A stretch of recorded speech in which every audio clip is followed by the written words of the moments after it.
The following is a presentation of Fox Sports.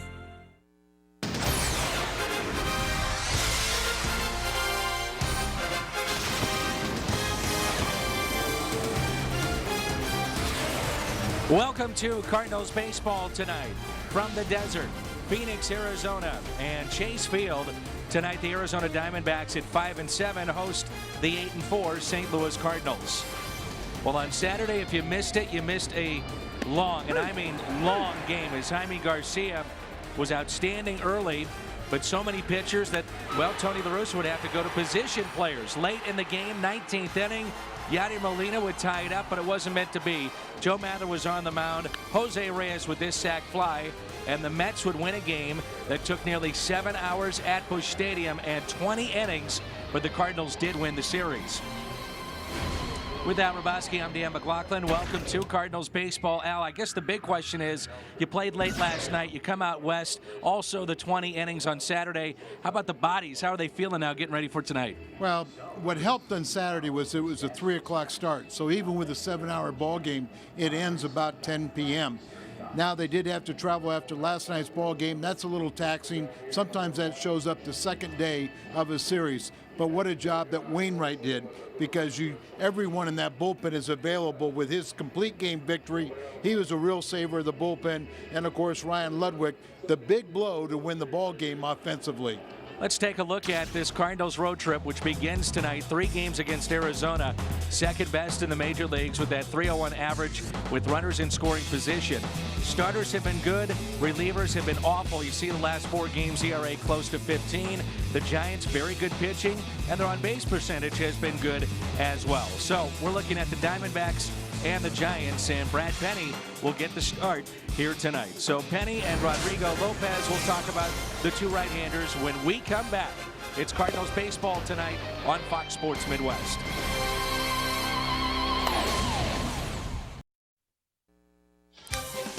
Chase Field in Arizona, home to the Diamondbacks, and tonight game 1 between St. Louis and Arizona. Rodrigo Lopez will get the start for the Diamondbacks, and for the Cardinals, Brad Penny, thus far, back-to-back starts in which he's gone at least 7. He's allowed a total of 9 hits, only 1 earned run. He's 1-0 on the season. A lot of first-pitch strikes and a lot of strikes overall. Well, he's been extremely impressive. What he's doing is he's keeping the ball in the ballpark. He has not allowed a home run yet. Very few hits, very few walks, and a lot of ground balls. That's a good combination to win. Let's take you back to last September and a start when he was with the Giants against Arizona, and he was very good that night. Sure he was. A complete game, 6-hitter. He allowed 1 run in that game, and it was unearned. We hope for more of the same here tonight. So Brad Penny 1-0 against Rodrigo Lopez. He's 1-0 as well. Chase Field starting to fill up a little bit. Crowd of over 20,000 expected. It's a duel in the desert. Back with more in a moment.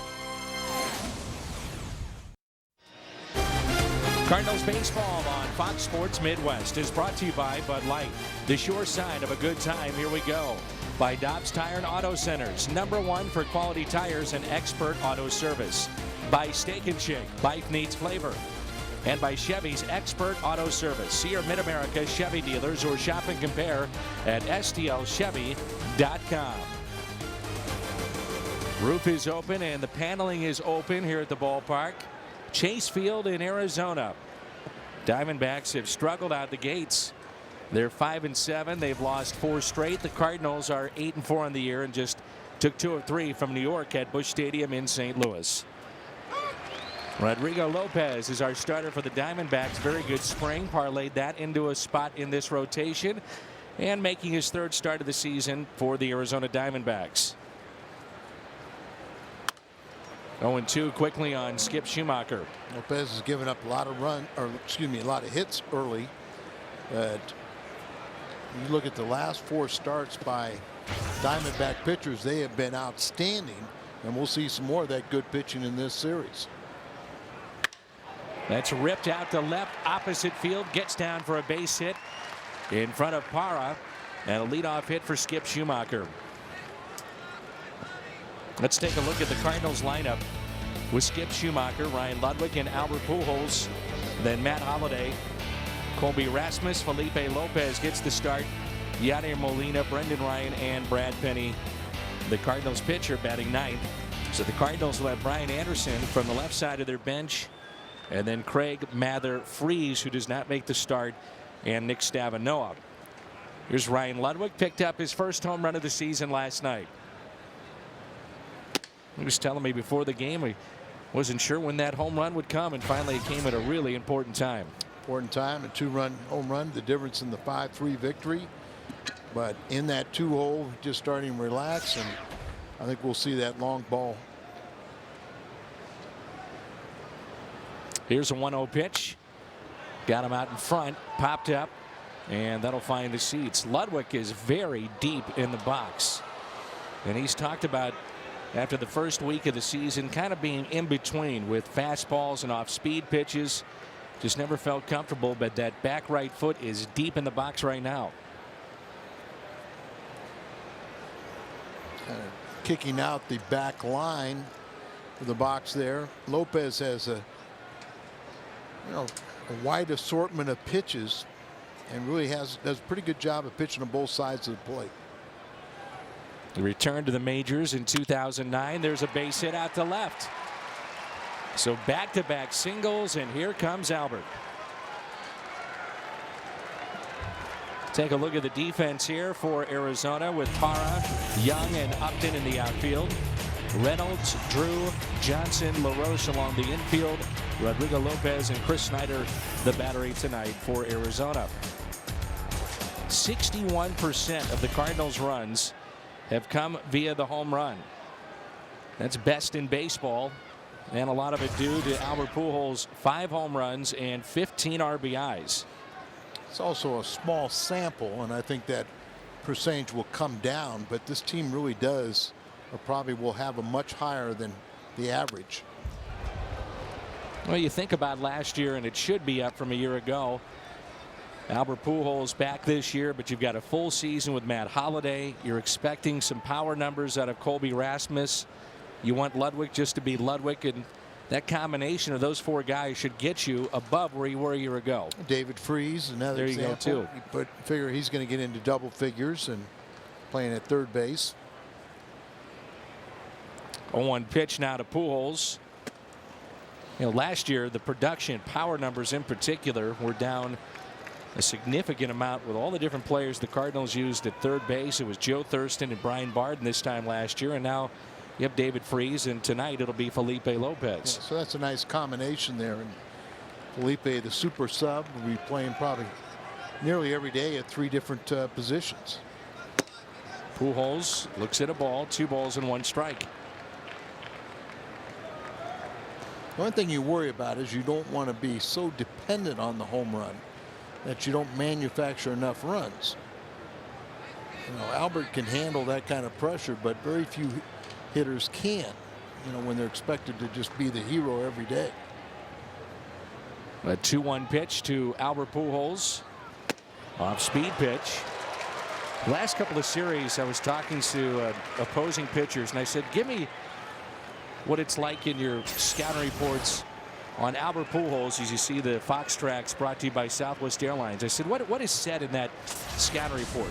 Both guys said the scouting report is this: never in any count throw him a strike, ever. And when he's not quite right is when you'll see a Bud Norris get him on a slider. That hard slider that he had the other day. But don't throw him anything over the plate. Smokes it out to center, and the catch is made. Schumacher tagging up, dives towards third, and he is out.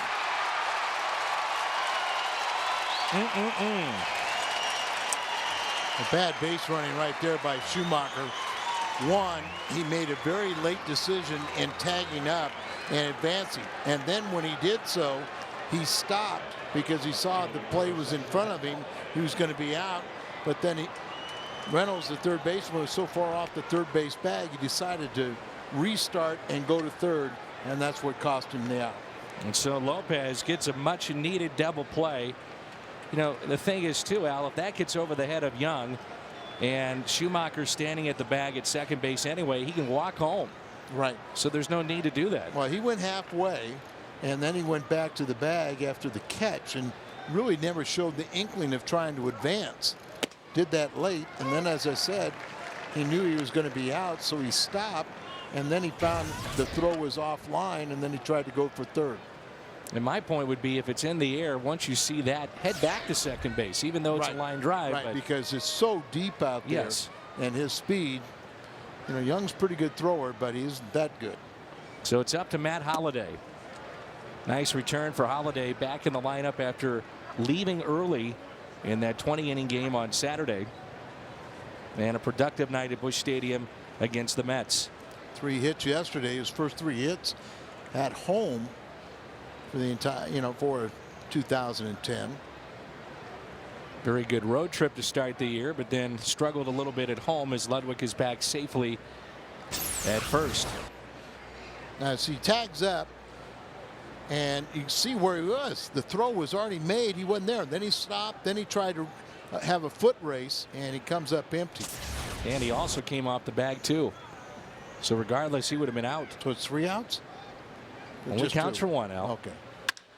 Here's Holliday and a high drive. Right center. That'll stay in the ballpark. Young over to make the catch.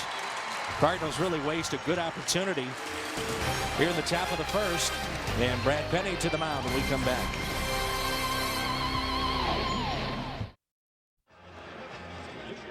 Bottom of the first rolls in. 35-year-old A.J. Hinch is the manager there on the right for the Arizona Diamondbacks. This will be his first full season at the helm.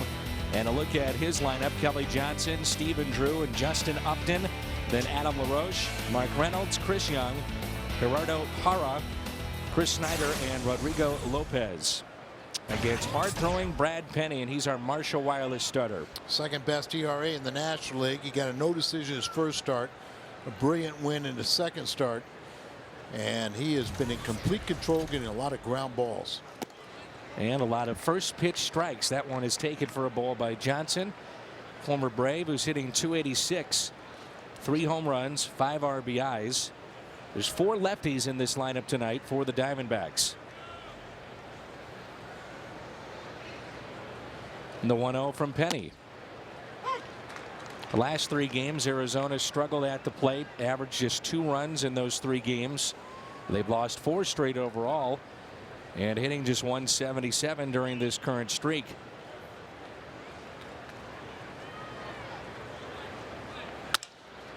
On a hop to Brendan Ryan. Over to Albert Pujols, positioned perfectly. Let's take a look at the Cardinals defensively tonight. We'll start with the outfield from left to right. Matt Holliday, then Colby Rasmus and Ryan Ludwig. Felipe Lopez, Brendan Ryan, Skip Schumacher, and Albert Pujols. And the battery this evening: Brad Penny and Yadier Molina. There's Stephen Drew to face Penny. Joe Patini is the Cardinals bench coach, and he's back for another season with Tony La Russa. And in visiting with him today, he works specifically with the infielders, but he, along with Dave Duncan, will set the defense. And you saw Brendan Ryan, the Cardinal shortstop. There's a look at Joe, positioned perfectly. And he said the one thing, though, that Brendan has that a lot of other players that we've had at shortstop, what they couldn't do is, if we position him not in the right spot, he's still able to make up for it, as Drew will take a wide turnaround first. With his great athleticism, they say that his jumps and reading it off the bat are some of the best they've ever seen. Take a look at the Southwest Airlines Fox tracks as Stephen Drew went with the pitch. Well, the ball's up a little bit, so there you see a little bit of a wrinkle in that ball, and good piece of hitting going with the pitch outside, take it to the opposite field. Even though Brendan has been struggling with the bat defensively, he's been terrific. And he got a couple hits yesterday, so we hope that'll break out. Matter of fact, a couple hits the last couple days. Here's Upton, who's hitting just .229. His brother had a big day today for Tampa Bay as they beat Boston. And Boston already 5 games out in the American League East. It's not good because the Yankees are playing so well. Team to watch out for, and John Mozeliak and I were talking about it. Cards GM before the game. It's Tampa Bay. They look terrific, and Of all the teams in baseball, they may have the most depth of anybody. Great farm system, producing stars, and of course it was just a couple of years ago they found themselves in the World Series. Right.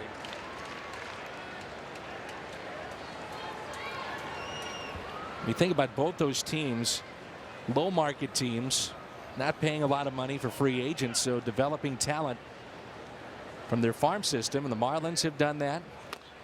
Rays certainly have done that, and the Diamondbacks are trying to do that here. A.J. Hinch is their former director of their farm system. Right. Not quite like football, but the Rams are really trying to take advantage of their #1 pick. And you look at Tampa Bay, they've had so many #1 picks. Matter of fact, I mean, this Arizona club has a whole bunch of them right now. Yeah. Including Upton. We're talking about a lot of times it's the #1 pick in the country. 0-2 the count.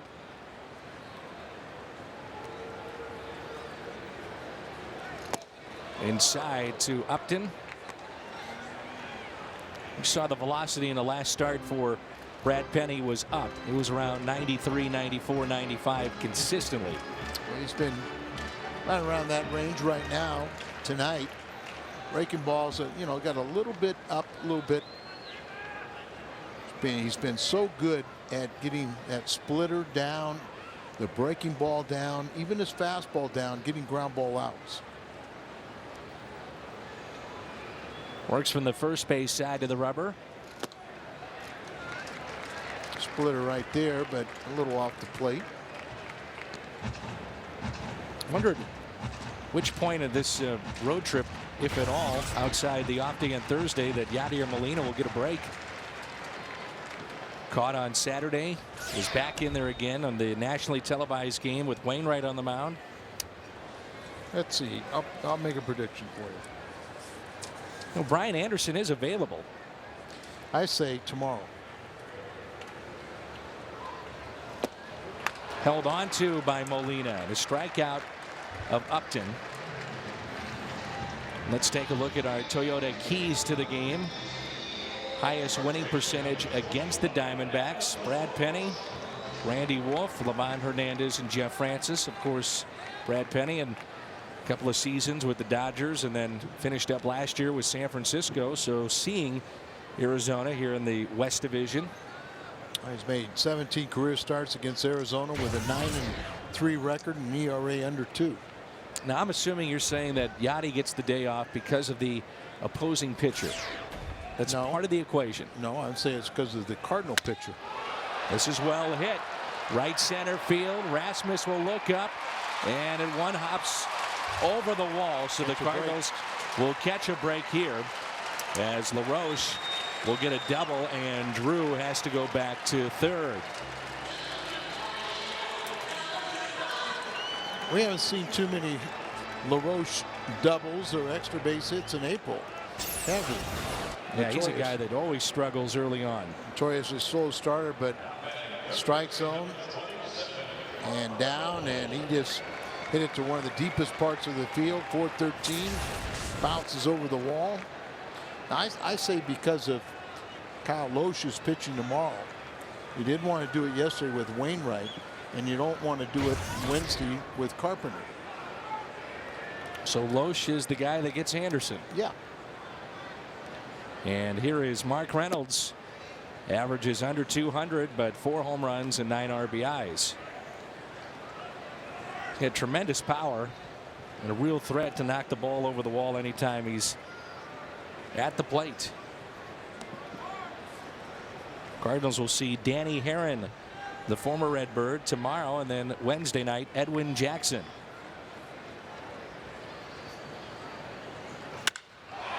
Well hit left center. Rasmus won't get that. A one-hopper off the wall, and Arizona with a 2-0 lead. 2-out double for Mark Reynolds.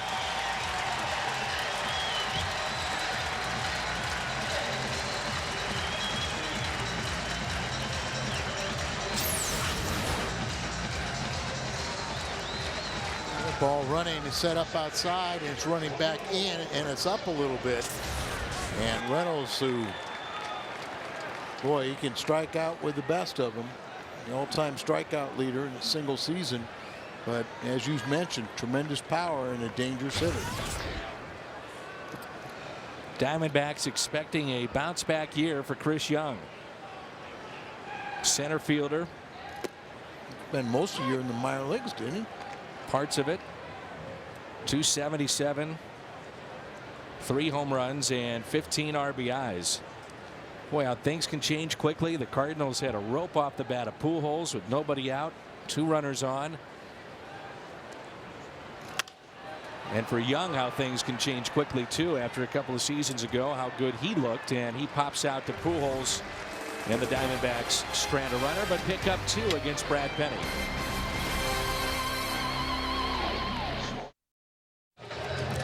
Now you can watch Tony La Russa's post-game and player locker room interviews anytime you want. Go to foxsportsmidwest.com, click on the video link for 24-hour access to Cardinals info and video. So, for instance, when we were in Florida a year ago and Tony had shaving cream all over his face and was conducting his post-game press conference, you can see, did he really have that? Was that really shaving cream? You can go back the next day and find out. And it's all at foxsportsmidwest.com.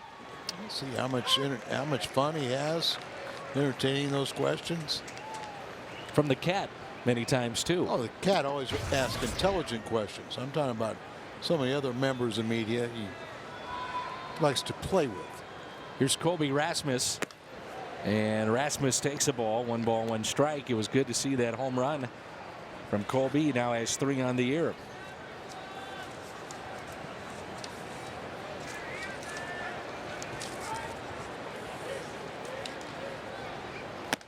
Our condolences to a couple of families that follow Cardinal baseball. One is with us, and that's Jim Jackson. His father passed away, Donald Jackson. So, Jim, we're thinking about you and missing you on this road trip. He is our producer, engineer for the radio side of Cardinals baseball.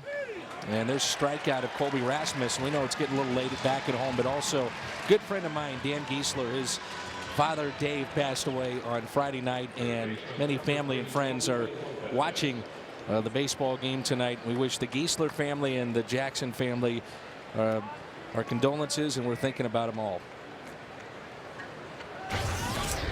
Here's Felipe Lopez, who has a couple of home runs against this starter, Rodrigo Lopez. It's Lopez here. Felipe pitched in that 20-inning game on Saturday. And then his arm got a little heavy.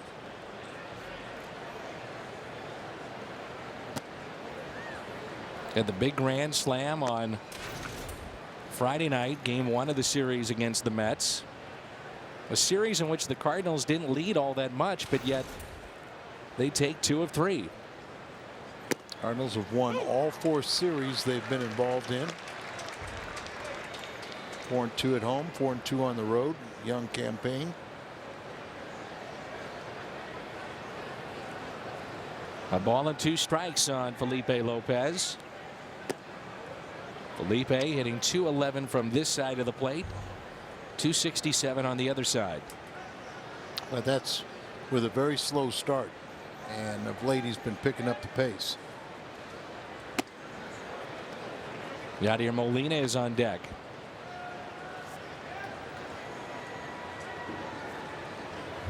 Well, 3-2 pitch here with nobody on and 1 out.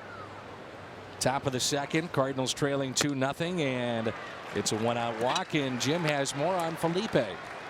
Well, not just Felipe, but also Mather, the position players that were forced into pitching duty in that marathon game against the Mets. I asked Dave Duncan if he gave the position players any advice, and he said, not really. I just said, just don't try to throw too hard. That could have been the biggest mistake they made. And Jim, I know you had Kyle Loesch on the pregame show, and we both had a chance to visit with him. He winds up going to left field and actually had to make a couple of plays, and at one point had to throw the baseball back into the infield. And I'm not talking about lobbing it, I mean for a play. And the Cardinals were a little concerned about that, weren't they? I guess Jim was just Jim left us. Yeah. Jim's gone. I'm here. So, Jim, what about Kyle Loesch and his thoughts on that throw from left field? He was told to flip the ball in, and he said he just got caught up in the moment. And he did make a good catch out in left field.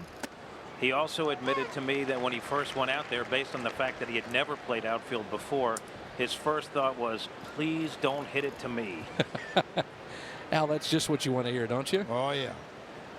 Don't hit it to me. And that ball will find you if you feel that way. Kyle said that growing up he had played shortstop and had pitched, but had never played the outfield at any level. And usually in the little league, if you're a good athlete, you're going to be playing shortstop, and that's where Kyle was. He also believes he was called into duty in the outfield because Tony La Russa felt he's the best athlete available. I'm sure he'd like to hear that. That's Kyle's word. Yeah, that's Kyle's word. That's like his golf game. He says he's the best.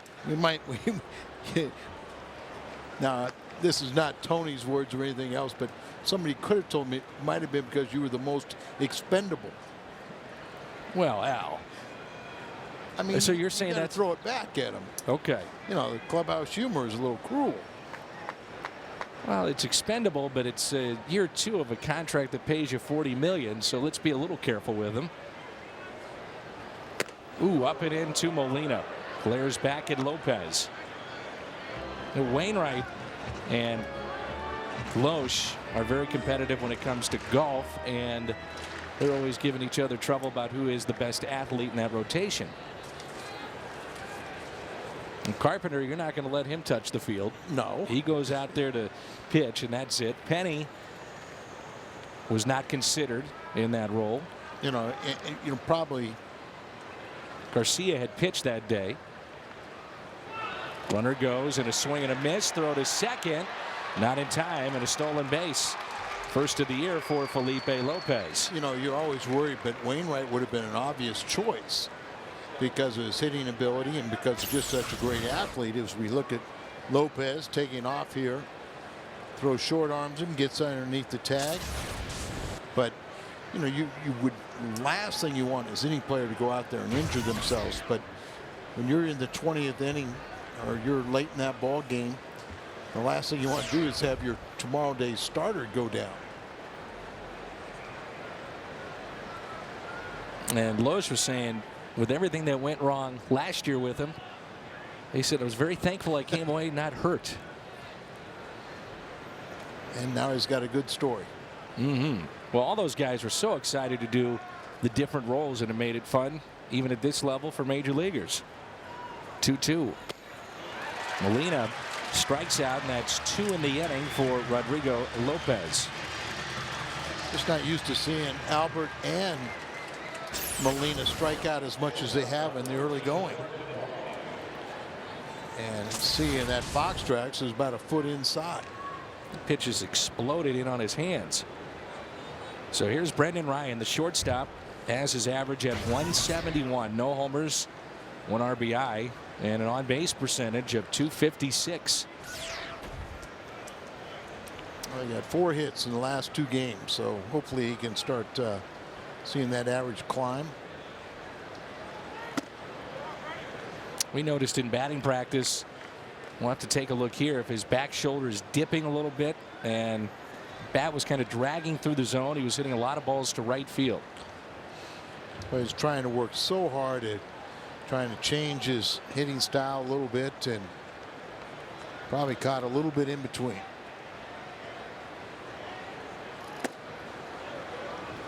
You know, it's so easy to work on things on the side and feel good about yourself, but once you get in that game, all of a sudden your energy, your excitement level goes up, and all of a sudden you revert back to some bad habits. Wainwright talked about being in this position as a pitcher, first base open, 8th place hitter, pitcher on deck, and wanting to get the 8th place hitter, saying, hey, you start that next inning. Believe me, I said something right. I understand that. Yes. But you always talk about it. You try to get this guy here, and then all of a sudden in the National League, you're facing Brad Penny leading off next inning. Yeah, and I really appreciate his. Everybody talked about it, with a gutty performance yesterday, throwing the complete game, and it absolutely was. But when you talk to Adam Wainwright, he says, well, that's really my mindset every game. is to go out there and throw a complete game, and that's very healthy. A 2-1 pitch now to Ryan. 3-1, and he did not become unnerved in that 3-run inning. Wainwright, after the throwing error too, down the right field line. The Cardinals then trailed 3-0 and then came back to tie it up and eventually win it. Yeah, the Gold Glove Award winner made an error yesterday. He was flawless, the most chances last year of being National League pitcher. And a walk to Brendan Ryan. So a chance here for Penny. 2 strikeouts and 2 walks in the inning by Lopez.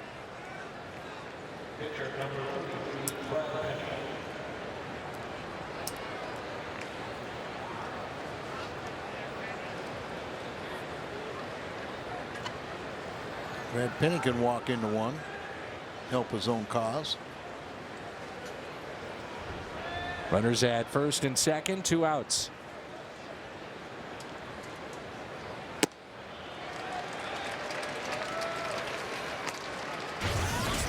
Big man, 6'4", 230 pounds, out of Oklahoma. Got a little demeanor to him. And you like how he comes to the ballpark the day he pitches with an attitude.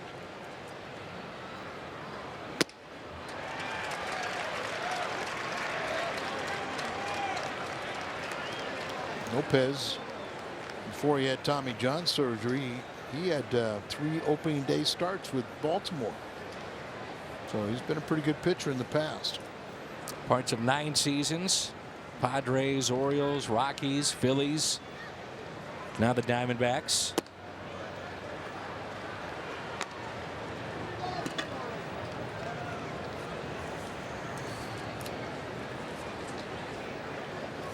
He was 15-9 in his rookie season. And that's the most ever wins in a rookie year for a Mexican-born pitcher. Here's a little chopper. Charging Drew. And makes the play. Cardinals strand 2. They have stranded 3 in the first couple of innings. 2-0 Arizona.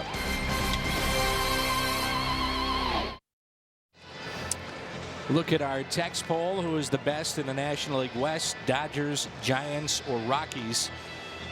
And texter answered to 432 432. A gorgeous scene in the Valley of the Sun. My text would go to Colorado. And the Rockies just no-hitter this past week too. Yeah, first time in their 18-year history. Jimenez threw that no-hitter. They lost to Washington today.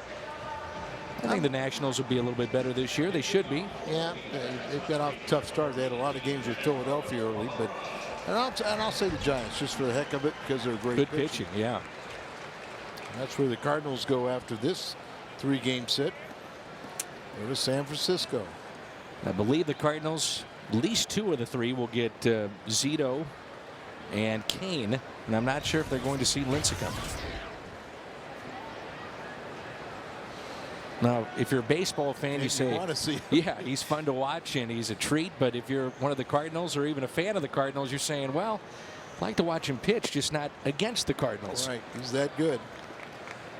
I think, he's won the Cy Young in the last 2 years, but I think the voters took it away from Carpenter and Wainwright. I'm with you. Here's Parra. And I probably would have given the edge to Wainwright just because of the innings, and he didn't miss any time, and that's probably what cost Chris Carpenter. But the ridiculous thing is Wainwright had more first place votes, but I think there were 3 ballots that did not have Carpenter in the top 10. How do you do that? Yeah, doesn't make any sense. ERA champion, and the thing about Lincecum, not to take anything away from this young man because he is something special, but he really did falter down the stretch. And that's where Carpenter and Wainwright excel. Here's a 2-1 pitch. So then the question becomes, do you give the edge to a guy that is winning down the stretch for a playoff team, or is it strictly for, hey, the guy that's the best from day one, whether he's on the Pittsburgh Pirates or the New York Yankees? And you understand what I'm saying? Yeah, I think you got to weigh heavily on what you do down the stretch for a contending team. I think that's got to be part of it too. That's big. Yep. And the problem is that Carpenter and Wainwright took votes away from each other, which we thought they might do. Yep. And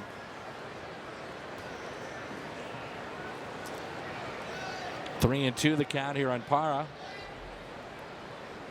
Arizona touched Brad Penny for 2 runs in the first. Slapped the other way and foul. It was at 96 from Penny. It's, he's got that soft, easy motion, and then the ball just explodes on you. And when you're expecting that 94 to 96, all of a sudden you get a splitter. That's 89 to 90. A good breaking ball. Stay on top of it. No balls break down. So if you hit it, you get a base hit. You get a single. Matter of fact, it was a start that Chris Carpenter made here early last year when he hurt his side. Came back and then he was lights out. And you were right. If you go back to his last start, which was Friday, you sit there and you watch him and you think, is he all right? Is everything going to be okay with him? And he strikes out 10. Right. That's held on to by Molina. Parra may have helped him out a couple of times there on some pitches that were outside, but Penny gets his second strikeout. Well, he's gotten the ball up a little bit more, but you see that great running action, and it ends up out of the strike zone, almost a defensive swing. Saw that earlier in the count, but this time he couldn't catch up to it. And here's a catcher, Chris Snyder, batting .217 with 1 home run and 6 RBIs.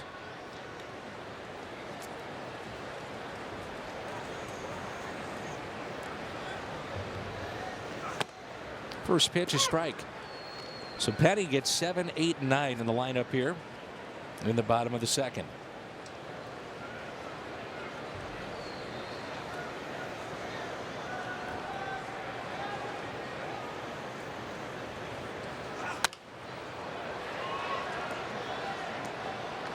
I know that the signing did raise some eyebrows around baseball, the contract that Penny got, but putting him back in the National League is one thing outside of the American League East, and the other is coming off his shoulder surgery, a full year removed now. Right, and I think the Cardinals really just looked on what he did at the end of the season, pitching so well for San Francisco.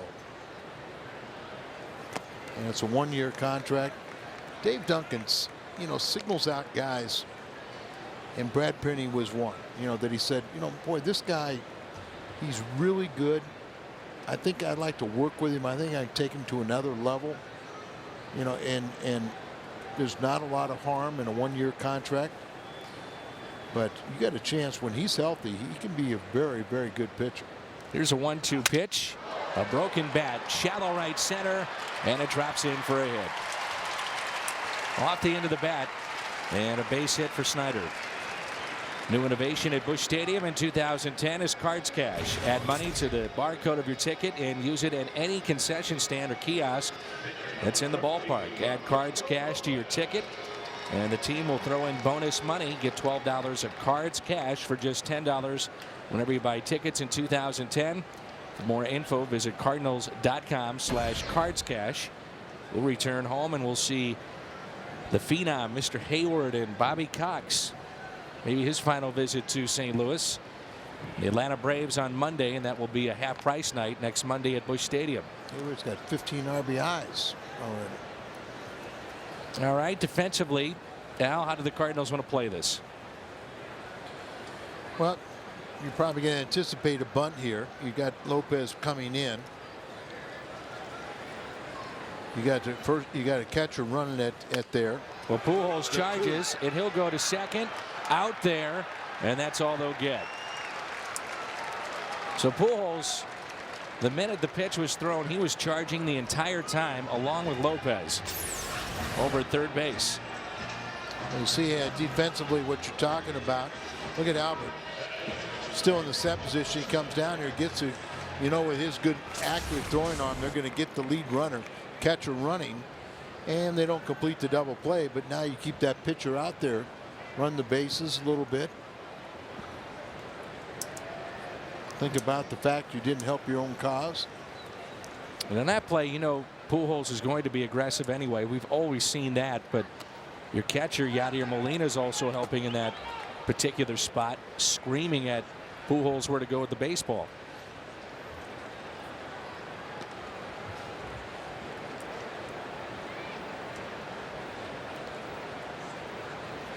Leadoff man Kelly Johnson grounded out to short his first time up, and they shade him to pull.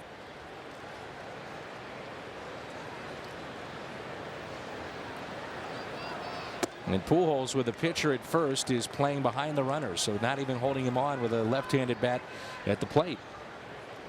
I wonder why more clubs don't do that. You don't see it very often. No, and it doesn't make any sense not to. Get there in a better defense position. That's the pitcher there. You can still keep him close, and he's not going anywhere. I mean, his lead right now would be as if it was a normal position player and they're holding him on.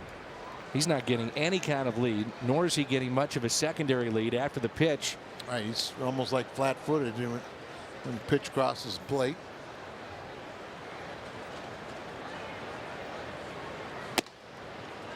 Three and one. I talked to Tony about that and why he does this, and you mentioned a few of those reasons. He said the other thing too that we forget is Molina.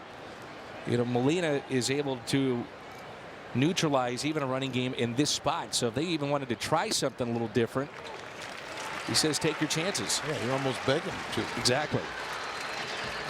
First walk issued by Brad Penny.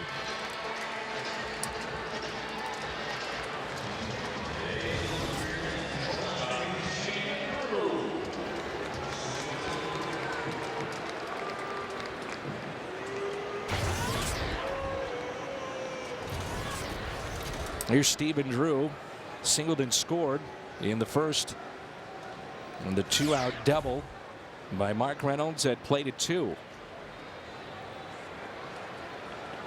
Drew a couple of home runs, one of those an inside the park home run. He has 7 RBIs, and it's runners at first and second. Good pitch. There's a rare walk there by Brad Penny. His control has been terrific at the start of this season.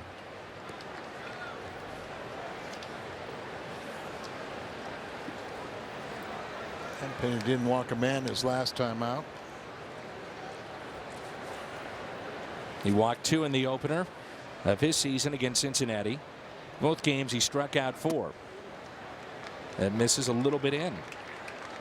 A pitch at 95, according to our gun. 1 ball, 1 strike.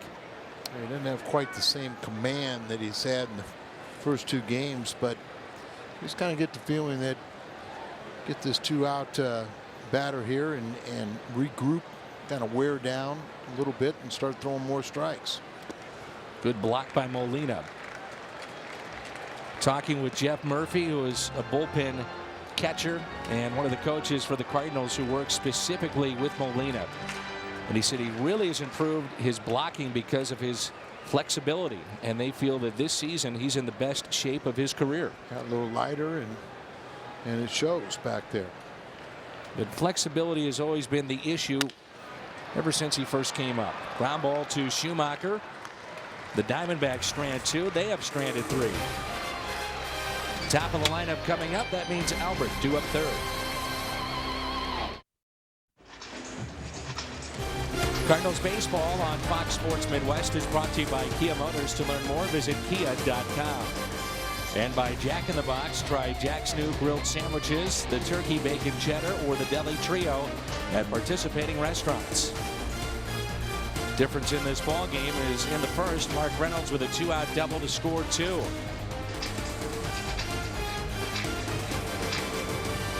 Boy, they're ready, aren't they? Scared me. Ready to hit away. Well, the Cardinals, their best opportunity early in this game was in the first. A single by Schumacher, single by Ludwig, and then Pujols came up. And he did that. He swung and hit a rocket to center. And then it was a double play. And the skip was trying to tag up late from second to third and was thrown out, and then Holiday flied out to end the inning. You don't hear a lot about momentum in baseball, but it certainly is there, isn't it? Yes, it is. Make a play like that and a difference maker in that inning. You're the offensive team. You kind of, your shoulders slump a little bit. The other team, they think they can see how they're going to get out of it, and then you carry it right on to your offense. So here's that play back in the first inning. Hard hit ball by Pujols, and then Schumacher. You see how late he was. Then he stopped there. You know, so one, he was late in tagging up. Then he slows down. You know, just once you made that commitment, just keep on going. And the point being was that Schumacher, with as deep as they play Pujols, he'll get back to the bag, tag up, and if he misses it, you're going to score anyway. Right. The ball got by him or over his head, you're going to score standing on second base. Schumacher slices one to left, and that'll be caught by Parra. Traveling this season, we'll take the Cardinals with you. Subscribe to MLB.tv today to see every Cardinals game live or on demand on your computer. Visit Cardinals.com for details. Local in-market blackouts will apply. MLB.tv. Baseball is everywhere. So Schumacher is 1 for 2. And here's Ludwig.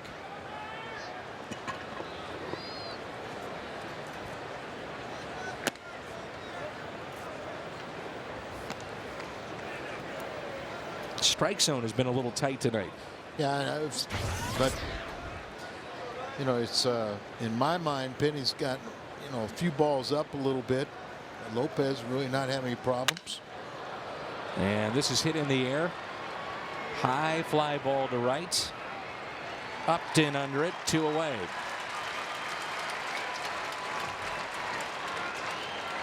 See how Albert does this time. He hit the ball very hard the first time, lining out to center.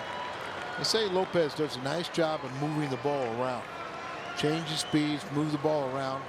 He can ill afford to try and pitch on one side of the plate. Very few pitchers can.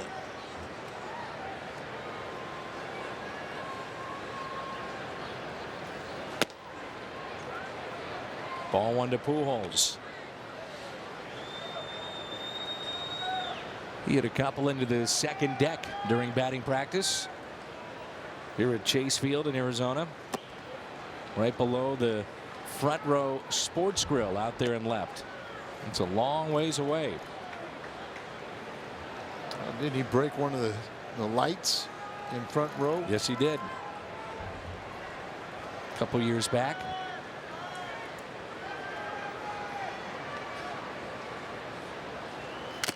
They show the numbers of Pujols and what he's done, not just this season, but in his career. I feel like looking at the back of your baseball card of Albert Pujols. It truly is amazing when you start looking at the numbers and the consistency that he has had over the years. And that's up on the Jumbotron here at Chase Field. McGuire broke a light. Maybe it was McGuire, not Pujols. Albert is swinging a miss.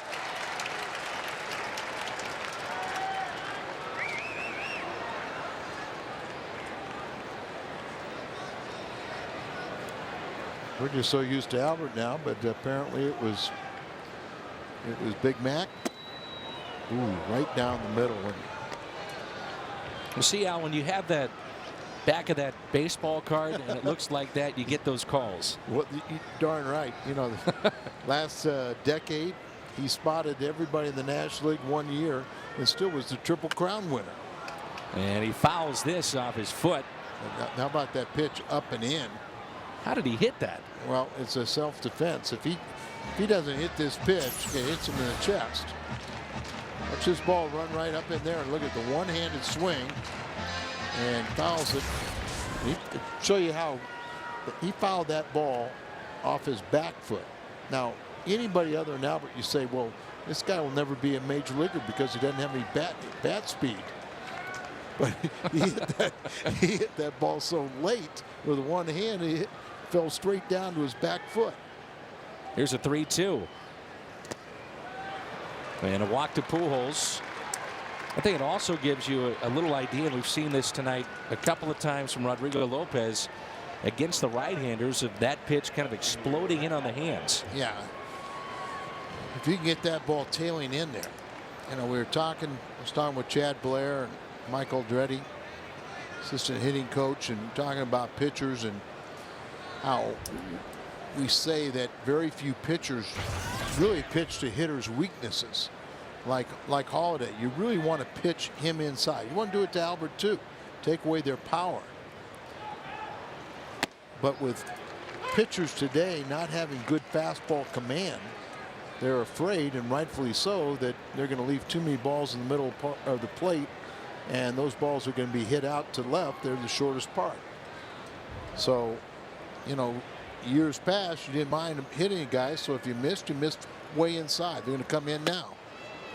The check swing, and he held up. 1 ball, 1 strike.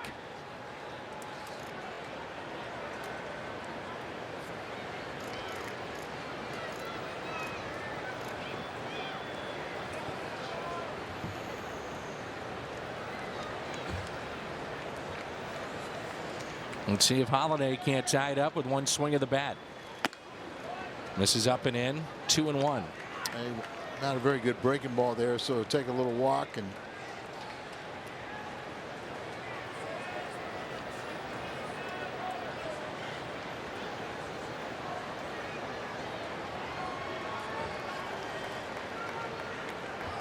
change up. And a 2-1 pitch to Holiday. Matt Holiday fly to center first time up. Good action there. He followed through, got the ball down, and then the bottom fell out.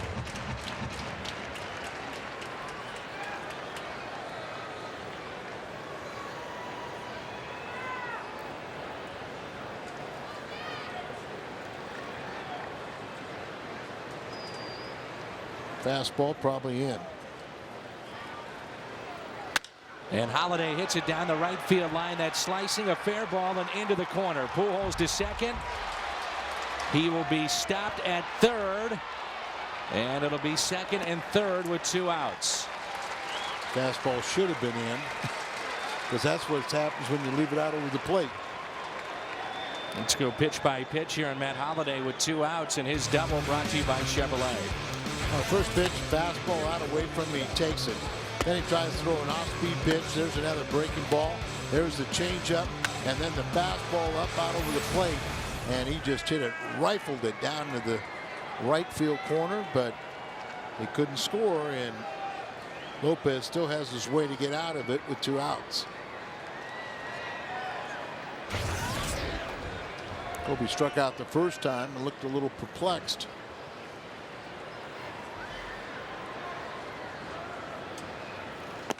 Outside by Lopez. A situation here too, Al, if your game plan is to, really grind through these at bats, which every team is trying to do, but with a team that's struggling in their bullpen like the Diamondbacks are, you can knock out these starters, you got a chance to win the game. Oh, it's always number 1. Knock out the starter, get to the Achilles heel of all ball clubs, middle relief. That's why when you talk to general managers and scouts, they're always looking for guys that can pitch in the middle of games to be the bridge between the starters and the closer. Yeah, and usually you got a pretty good, reliable either 7th, definitely an 8th inning guy to get your closer, but you knock that starter out. Very few clubs can survive. And this club, as we showed you to start the ball game, their ERA in the last 4 games is close to 15 in the bullpen. And their starters like a $1.50. Right. Noel Starmeyer Jr., familiar name, is the pitching coach here for Arizona. 2 balls and a strike on Colby Rasmus.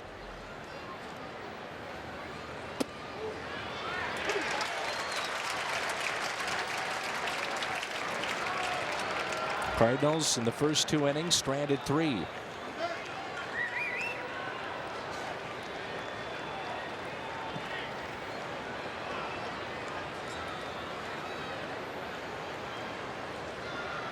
Try and backdoor a breaking ball, or does he come in?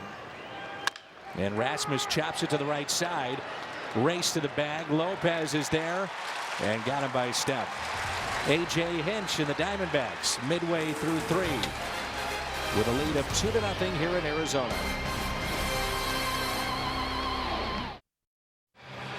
Before and after every game on Fox Sports Midwest, tune in for Cardinals Live. Pat Paris and Jim Hayes bring you the latest Cardinals news.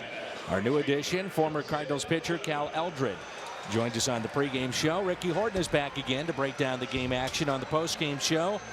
For complete Cardinals pre- and postgame coverage, watch Cardinals Live on Fox Sports Midwest. And there's Jim Hayes on the left, the top row, and Matthew Leach of MLB.com and STOCardinals.com on the right.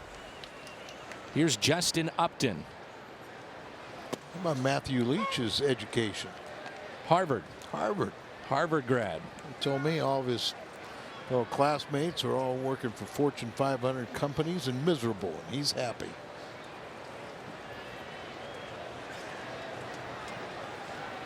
And an 0-1 pitch to 22-year-old Justin Upton. That's right, only 22. Made the All-Star team last year. Al, he joined Orlando Cepeda as the only player in the history of the game to have a 300 average, 25 homers. He drove in 80, 19 steals at the age of 21 or younger. He and Cepeda. Yeah, I saw that. And many people predict that, you know, it's still a long way to go for him, but he could end up in Cooperstown. He has all kinds of raw talent.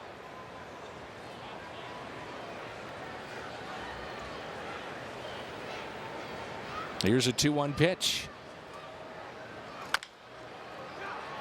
Penny, nice play. One away. Jumped that and timed that leap perfectly. Nice easy motion, gets out there and then puts himself in a fielding position, jumps up, makes the play, and well on his way. Here's Adam LaRoche, one of the bench coaches for Arizona. Kirk Gibson. Don't believe what I just saw. This home run and the famous call of Jack Buck. How about our hallway behind us up here in the broadcast area? Pays tribute to Joe Garagiola. Yeah, quite a tribute.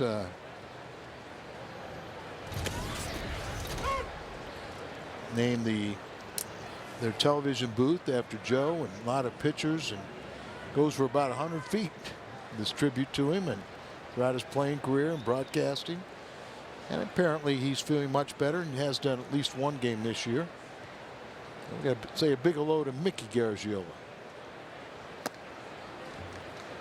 Taking a little bit low. Adam LaRoche. Drafted by the Marlins, you see there, and did not sign. Then the Braves in 2000, and he did sign.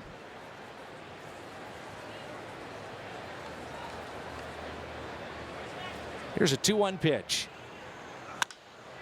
Popped up left side, and this could be playable. Lopez over in foul territory to make the catch. Well, Felipe Lopez certainly has given you some versatility, is something that Tony La Russa always talks about with his bench. Freeze the night off, and Lopez starts at third. Well, and you know, we'll see him, could even see him in this series play third base, shortstop, second base, start all three different positions. Did that last week. Hopefully we'll not see him pitch. Hopefully we'll not see him pitch. Here's Mike Reynolds with a double with 2 outs that scored 2 in the first. I'm sure some of our fans are wondering, what about Brandon Webb? Is he in the rotation for Arizona? He hasn't even been on the mound, and they picked up his option thinking that he would be healthy enough at some point to pitch this year. But Brandon Webb, former Cy Young Award winner, is just playing catch and has not even pitched competitively or even off a mound. How good would their rotation be with him healthy and in the middle of it. The Cardinals will see Danny Herron tomorrow. And we see Edwin Jackson, who is another very promising pitcher. And the Diamondbacks felt, well, you know, if we don't pick up this option and he goes somewhere else, we get burned. So let's pick up the option. We think he's going to be all right. And obviously that isn't the case. Really tough decision for them. And the option was not cheap either. Right. Sometimes it's tougher deciding what to do with your own players.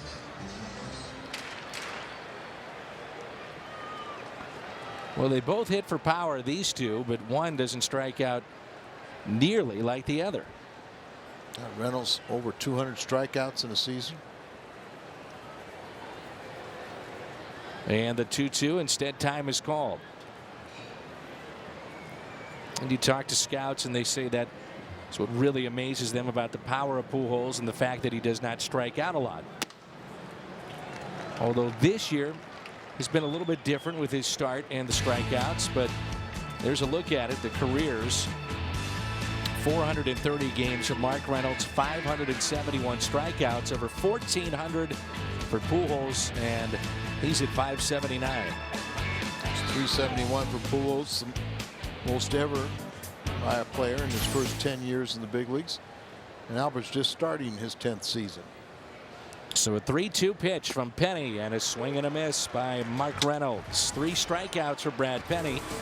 It'll be Lopez, Molina, and Ryan coming up. 2-0 Diamondbacks. 2-0 Arizona with the lead. As we move to the top of the 4th, Lopez, Molina, and Ryan for the Cardinals. Big Mac was signing autographs for the fans before the game tonight. Switch hitting, Felipe Lopez. And I've seen him do that every day. Now, when he was playing, he would always dedicate, 15, 20 minutes to do that. Yeah, he did, but he's continued it, And Lopez slices one foul and out of play. I was talking with Ken Rosenthal of FoxSports.com and also works on MLB Network and Fox Saturday Baseball. He was very critical of the Cardinals bringing Mark McGwire back, and he actually was telling me last week he wrote an article. This is chopped to short. Stephen Drew with it, basically saying he was wrong. He said, I thought this was going to be a distraction to the team, and he said it's clearly not. It's become a non-issue, and that's all because of Mark. Yeah, the way he's handled it, and no preferential treatment. It's open season on him, and he's answered everybody's questions, and now everybody's going to rate him on what kind of hitting coach. That's the way it should be. Here's Yadier Molina. Another chance for Drew to his left, and he won't get there. A base hit for Molina. 4th hit for the Cardinals. Friday, April 30th, 25,000 fans ages 16 and older receive a St. Louis Cardinals Sluggy soft fleece blanket with sleeves, brought to you by AT&T. Wear it while watching the Cardinals game. Whether you're at home or at the stadium, for tickets visit Cardinals.com. That's a Sluggy on the 30th of April.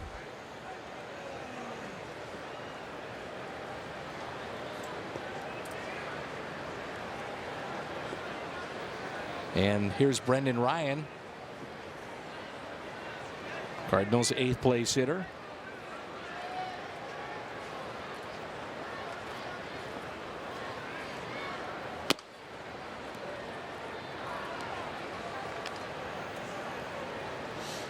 Walked his first time up.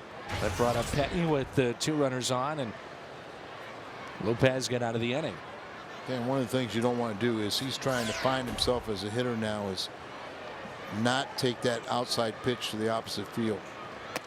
You get a little pull conscious and you roll over on so many pitches, or you hit it to right field by accident because you're out in front.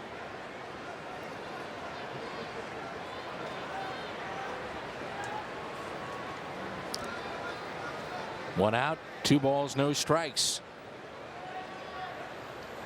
Ryan up the middle. That's a base hit.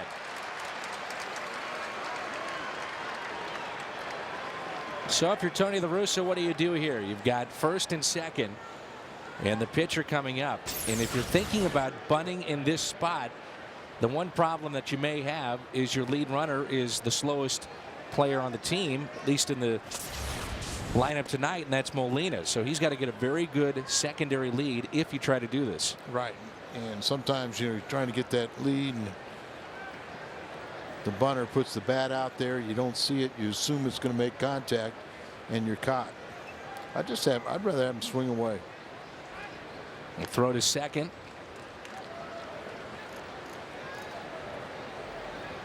Okendo down to visit with Penny.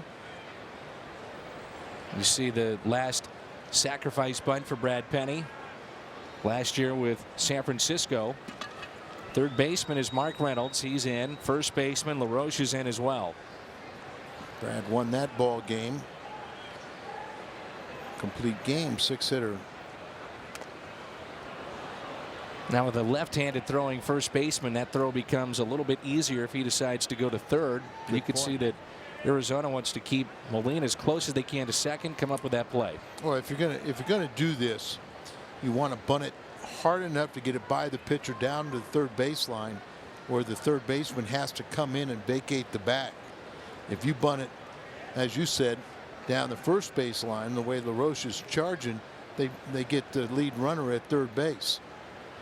Molina only a couple of steps off, and the bunt is a beauty as Penny does his job. LaRoche to Kelly Johnson covering over at first, and both runners advance to second and third. Perfect bunt there by Penny. Yeah, he deadened it enough to where the only play they had was first base. So you see him flexing there, gets on top of the ball, bunts down on it.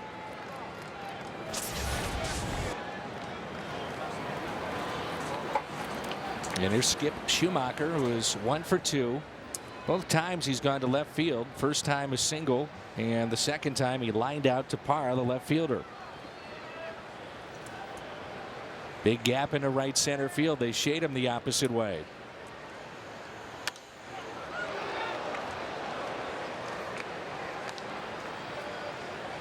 The Mets beat the Cubbies tonight 6-1 at Citi Field. Washington over Colorado 5-2. For the American League, Toronto defeated Kansas City 8-1, and Tampa Bay earlier today at Fenway Park over Boston 8-2. Grounder hit to first. LaRoche will step on the bag, and the Cardinals have stranded 7 here in the first 4 innings against Lopez.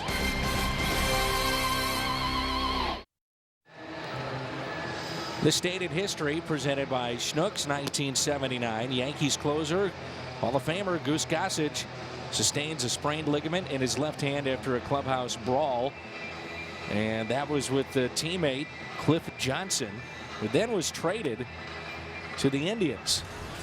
You might remember that. Right after that. Now, Cliff was a very good hitter. Very good fastball hitter, good power. Played most of his career probably with the Astros, that bounced around with several clubs and became a very good pinch hitter. Here's Young. He'll lead it off, followed by Parra and Snyder. So righty, lefty, righty here. 6, 7, and 8 for Brad Penny in the Diamondbacks half of the 4th.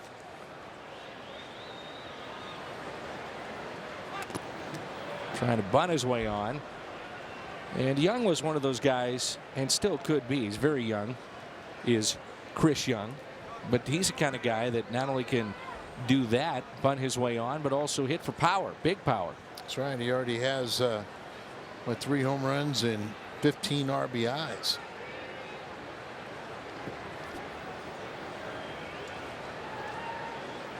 And an 0-1 pitch to Young.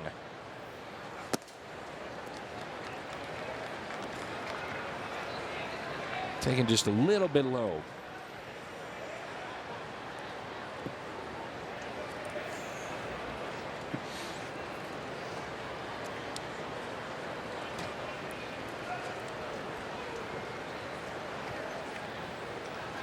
Here's a 1-1 pitch. Hit out of play. Early enough in the season where the roof is open here at Chase Field. The paneling Beyond the Wall is open as well. Yeah, and I think it's maybe Wednesday or Thursday. They're talking about a high of about 65. Yeah, I saw that. Right now it's beautiful. We come back in June, it won't be the same temperature. Roof was open when we got here. Sometimes during the day they'll keep it closed so it doesn't burn out the grass and then open it up at night. But cool enough today to have it open for batting practice. A ball and 2 strikes.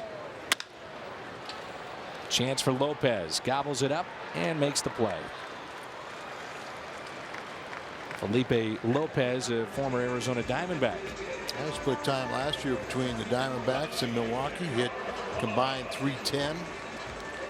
He was very good a couple years ago when he hit with the Cardinals, hit like .385. So the Cardinals are very fortunate to pick him up for a very economical 1-year contract. Gerardo Parra struck out swinging first time up.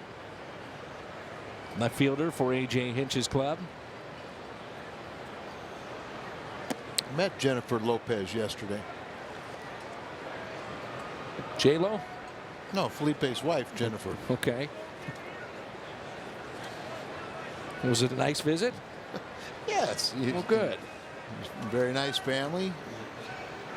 Got 3 young daughters. 2-0. Thought that Jennifer Lopez would get your attention.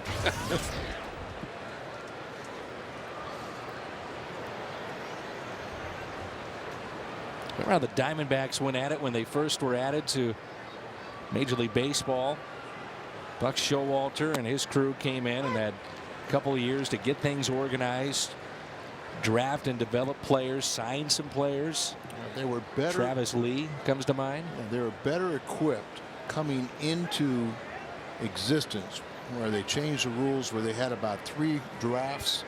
But Showalter was hired during that transition period, when they were just building their farm system and not playing at the major league level. And so he kind of helped supervise all that. A.J. Hinch was the current manager, was a former player development man, directed their player development. Surprising to many that he got the job. And a swing and a miss for strike 2 on Parra.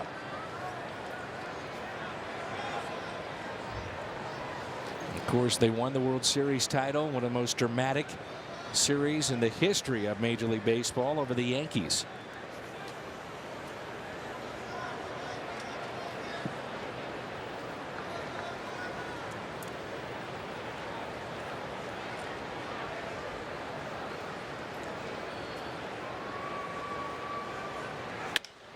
Reaches for it, slaps it the other way, and it drops in for a hit. Holiday comes up firing to second. And off the mark, and it's a double for Parra. Holiday got over to the corner quickly. He got the ball back in to the infield. Almost just trying to reach contact. See how quickly he gets it over there.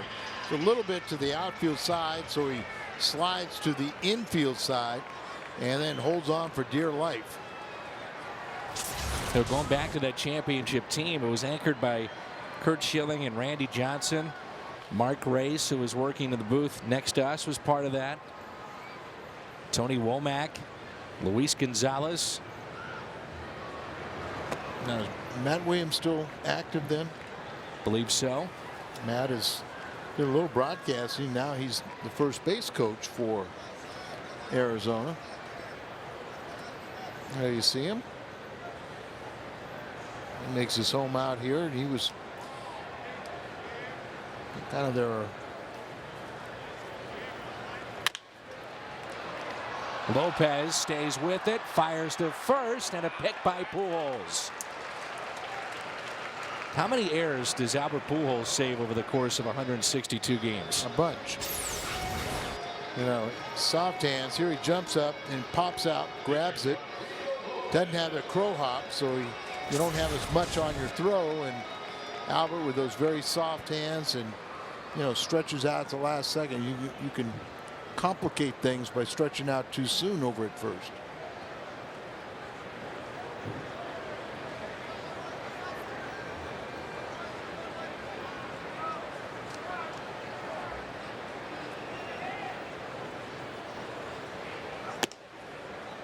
And now you have the pitcher Lopez up with 2 outs and a runner at second base.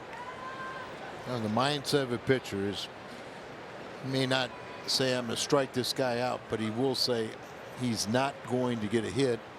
He's not going to drive that run in or extend the inning.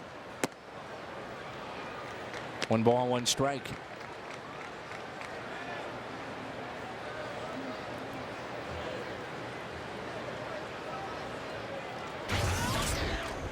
Lopez ground out in the second. As Pujols was charging on a bunt play, that's strike 2, and then got the lead runner at second base. And Penny trying to pick up strikeout number 4.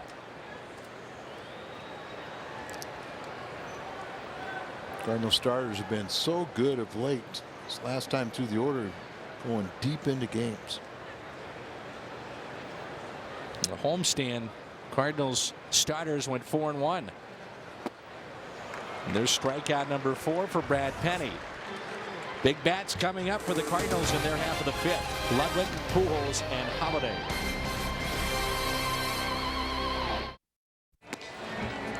Sunday, June 6th, Busch Stadium hosts the 6th annual Purina Pooches in the Ballpark Day. Come downtown, enjoy a ball game with man's best friend beside you. A limited number of tickets are on sale now at Cardinals.com. For more information, number to call, of course, 314-345-9500.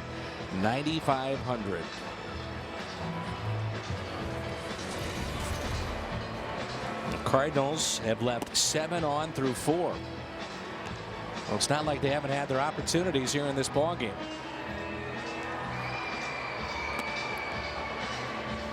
Well, like you said, they missed their best chance back in the first inning when Schumacher and then Ludwig reached base with base hits. And things came unraveled with a base running error by Schumacher. 2, 3, and 4 in the lineup for the Cardinals. Ludwig, Pujols, and Holiday. Had 5 hits and 3 walks in this game.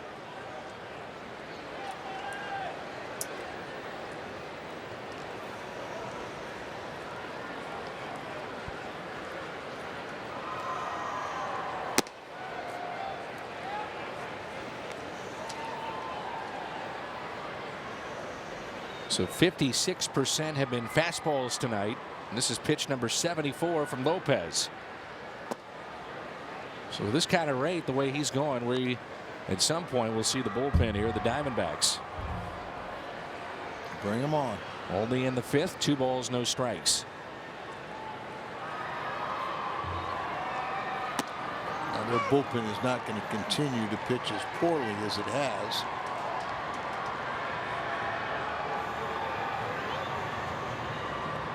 Aaron Heilman is out there. Bob Howery, Chad Qualls, Blaine Boyer, former Cardinal. Ooh, that just missed. Just off the plate. We've got one lefty, Norberto, Jordan Norberto, their only lefty. Yeah, rookie.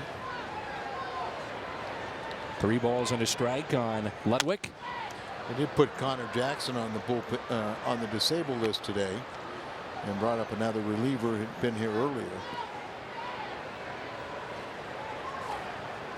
Pujols on deck, 3-2 on Ludwig.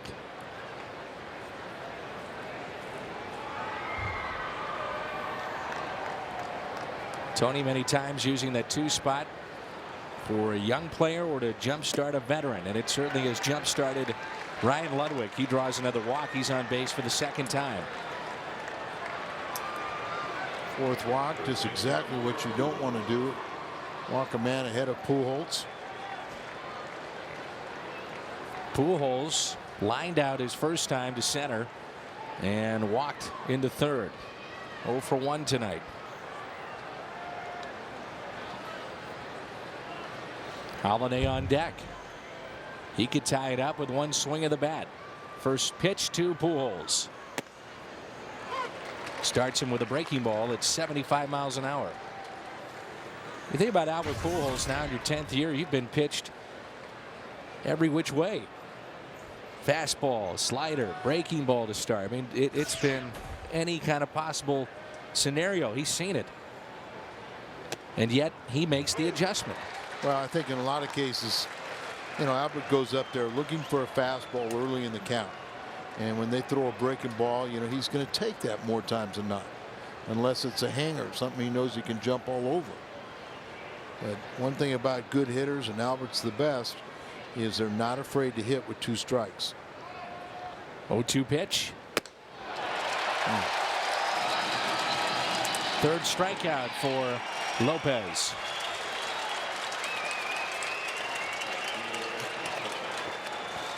Let's turn to our trivia question tonight. Who holds the Cardinals record for stolen bases as a catcher?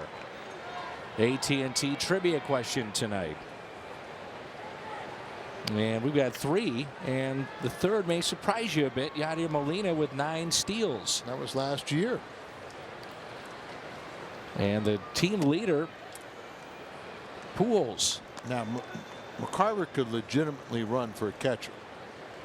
Pags that one year, when he got to 9, ended up getting thrown out about 6 straight times trying to get the record. But he's tied. It sounds like Pags, doesn't it? I mean, well, I mean, it wasn't in crucial situation where it would, you know, interrupt the contest. You know, it was like tried to steal at times when it, you know, was not going to cost you a game. Holiday, left field line. Did he get enough? Gone. Line drive, home run for Matt Holliday, and we're tied up at 2-2.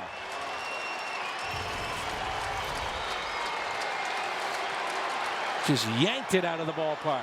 Just that left field, you know, if you make a mistake inside and a guy has the ability to turn on that pitch, it's very short, and this was just a rocket.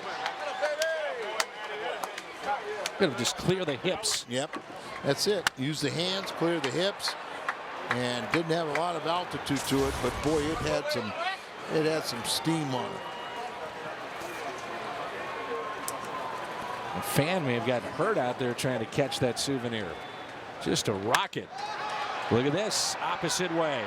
Parra, though, with room to make the catch. Let's go back to the home run.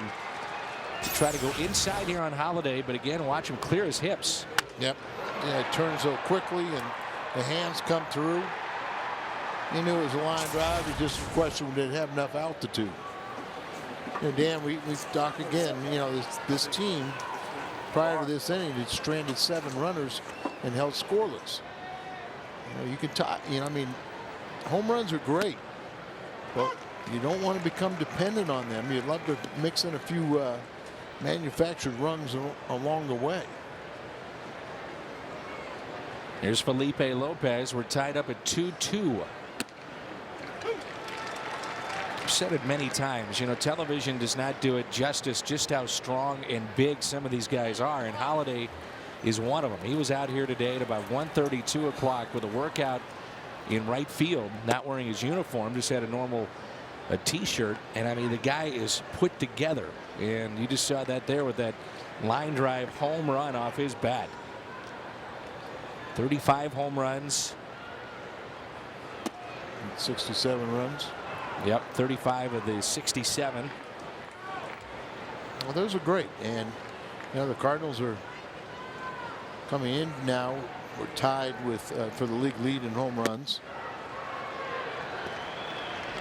So you'd like to have a few more hits and timely hits around them to score a few more runs. Because, you know, you get away from Albert, you get away from Holiday, maybe Ludwig. Lopez overdrew for a base hit. Second time that Felipe Lopez has been on. A 2-out base hit. Major League Baseball and People Magazine are teaming up to find all-stars among us in the St. Louis community. You can nominate one special person at peopleallstars.com now through May 14th. And the winner will take part in the All-Star Game festivities in L.A.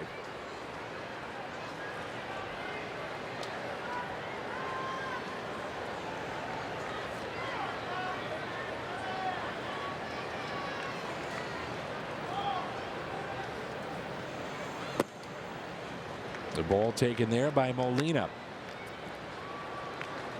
Molina with a strikeout back in the second and a single in the fourth.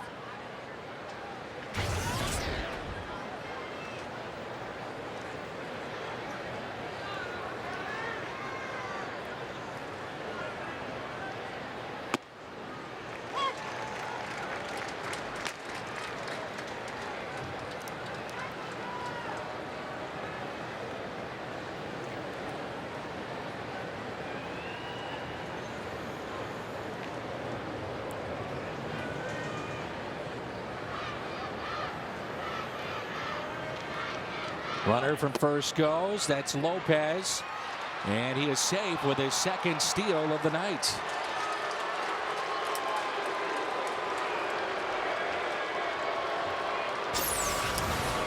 All right, throws up in front, and he slides to the back.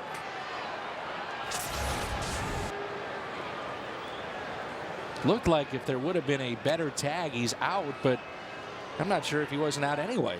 Well, no, I think it was safe, but you know, the fielder came up. Gary Johnson came up in front of the bag. If he would have stayed behind the bag or right straddled the bag, you know, Lopez would have slid right into the tag.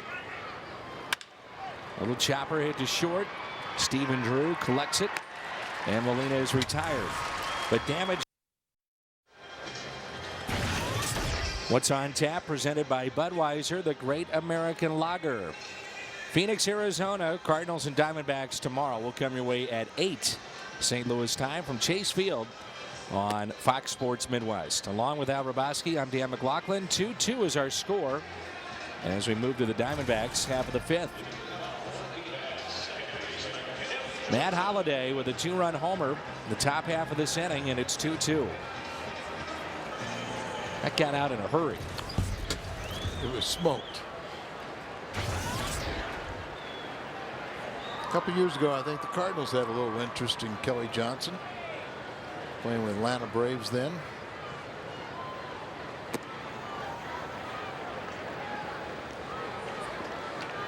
I don't think they're very comfortable with him here.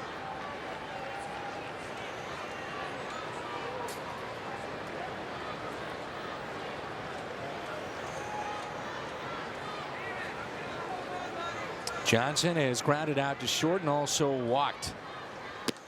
And that pitch misses just a bit outside.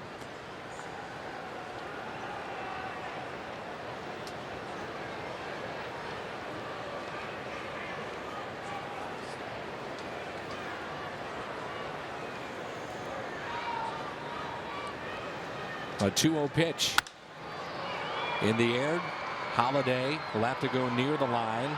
Fair territory to make the catch.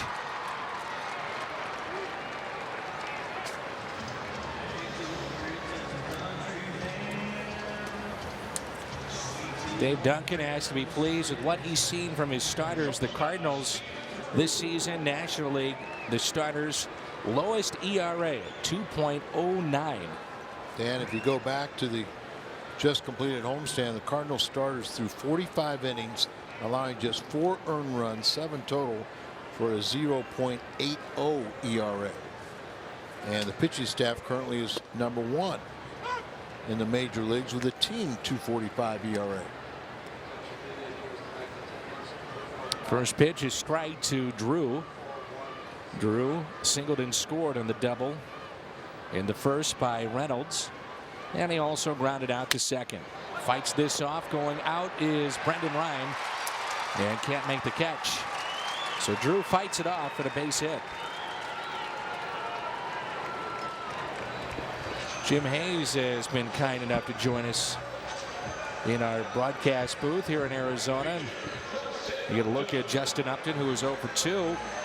And Jim, I know one of your focuses on the pregame show was home runs and the percentage of runs that the Cardinals have scored via the home run. It's an awful lot to start this year, and it carries over tonight. Well, it was 61.8% of their runs coming off the home run coming into tonight. For context, last year it was 31.4%. And now, over the last handful of games, the Cardinals have scored 11 of their last 12 runs via the home run. I talked to Tony La Russa. I said, small sample size. Do you make anything of it? And he said, small sample size. But talking to John Mozeliak, the general manager, he said it points to the depth and the various positions that now have power. That's a little different than it was last year. You guys touched on it earlier in the game. And the first pitch to Upton is taken low. Your guest was Kyle Loesch on the pregame show. And what do you have planned for tomorrow? We're going to see how this one shakes out tonight, Dan, and go from there. So you're going to play it on the fly is what you're telling me. Absolutely. Okay. Absolutely. Matt Holliday has tied it up. It's a 2-2 game. That could be the post-game guest. Now, we mentioned that your hits with Tony La Russa following Cardinals baseball will be seen online. Yeah. So Anytime. have a chance to go to foxsportsmidwest.com and 24 hours a day. see you and Tony go head to head. I might go back and revisit my work. I'm not so sure it's clear that Tony doesn't like to lose. It's pitch. clear. Oh, yeah. If there's anything we've learned, Tony does not like to lose. You also had a chance, as you mentioned, to visit with John Mozeliak, and you know, he said, hey, if we hit home runs, we hit home runs, and that's the way we're going to score, at least initially. And the fact that Freese is at third base, they project that he'll have some power. Colby Rasmus, with a year under his belt, they project will have a little bit more power. So they feel like they have balance up and down the lineup. A liner that is caught by Brendan Ryan, and back to first, Stephen Drew. And Mo said, in regard to Brad Penny and the signing of Brad Penny, at the very least, if he was healthy, they felt like they had a horse who could give them a lot of innings, an innings eater, as it were. They felt like if he had his velocity back and his control, they could have a guy that would be at the front end of most rotations. So far, that's what they have. And now you have to go back to last year. They were trying to replace the innings of Pinheiro, who was terrific a season ago. Well, no doubt about that. But Brad Penny, I think, can exceed what Pinheiro did. And the first two starts, he averaged 7 innings, went 7 in both of them. You know, this is in somewhat a typical game for a guy like a Brad Penny or an upper echelon type pitchers. You may get to him in the first inning, but he can throw some bullets and some zeros up after that. And you talk about fitting in with the club. He's fit in very nicely with Chris Carpenter and Adam Wainwright, the guys at the front of the rotation. Well, they respect him, and I think he also knows that he can learn from them. And, you know, the ability to work with Dave Duncan, also to have a mentoring, you know, of teammates like the Carpenter and Wainwright to go out there and kind of bridge the gap. They all go out there together when one of the starters has that bullpen session. Here's an 0-1 pitch. Good pitch hit on the hands of LaRoche. 0-2. Brad Penny tonight has walked one, a rare walk that we've seen so far in his first 3 starts, and he has struck out 4 and allowed just 6 base hits. 78 pitches on the night. Well, the one thing about Brad is, and I know Dave Duncan wants him to be much more than just a thrower. You know, he wants him to be a complete pitcher. But it's nice to have that ability that you can strike somebody out. Well, as you referenced earlier, Al, Dave has long been a fan of Penny and the power pitcher that he was. Right. And then he tells him, okay, we're going to slow it down a little. We're going to throw the split. We're going to throw the breaking ball early in the account. We're going to try and get rid of guys before you throw those 5 and 6 pitches to get a strikeout. We're going to get them out in 2 or 3. 1-2 is pulled foul. Now Skip Schumacher is about 10 yards deep on the outfield grass. You have Brendan Ryan, the shortstop, who's very close to second. Outfield is deep, and they shade him to pull. Well, look how deep that Schumacher is here at second base. He just misses the outfield. LaRoche is off to a pretty good start. Usually he doesn't get going until what, 100 at-bats or so? And right now he's around that 260 mark. And still looking for that first home run from the cleanup spot, and takes the ball up high.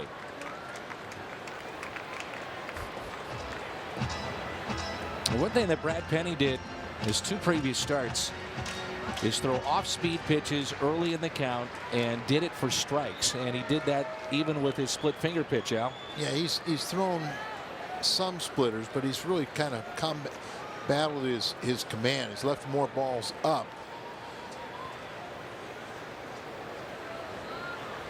2-2. In the air, out to left. Matt Holliday under it and makes the catch. We head to the 6th of a 2-2 game.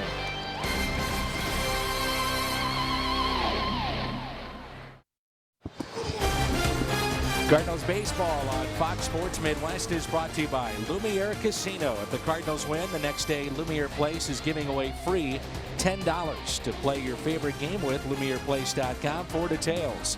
And by AT&T, find out what's possible with the nation's fastest 3G network. AT&T, rethink possible. Cardinal fans here in Arizona, the 2-2 game, top of the 6th rolls in. Cardinals have Brendan Ryan, Brad Penny, and Skip Schumacher. Brendan has been on base a couple of times as Lopez basically pitched around him in the 2nd, and he got a single in the 4th. It'd be really nice if he can get another base hit here and lead off this inning.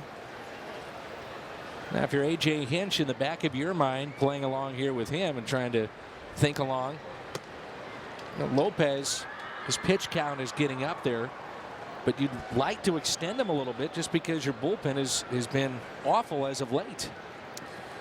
Yes, you would.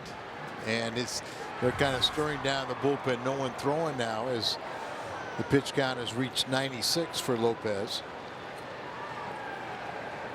55 strikes out of those 96, 41 balls. 2-0 pitch. In the air out to center. Chris Young is there to make the catch.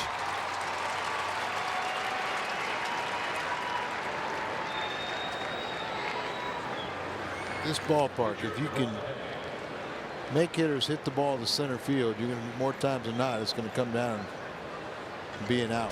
It's 413 to left center and right center, and 407 to dead center. It comes back in just a little bit, but yeah, what a 30-foot high. Right, very high wall. 2-2 game, one out here in the 6th, and Penny pops it up. And calling for it is Upton. I'd like to see a young outfielder take charge like that. That's one of those cases where you might go to Brad Penny and say, you know what, take a pitch or two. Right. You know, he's helping out a pitcher right now. As you said, the goal is to knock that starter out in 5-6 innings. You go up there swinging at the first pitch, and you're doing him a favor. He's got a chance for a real quick and efficient inning.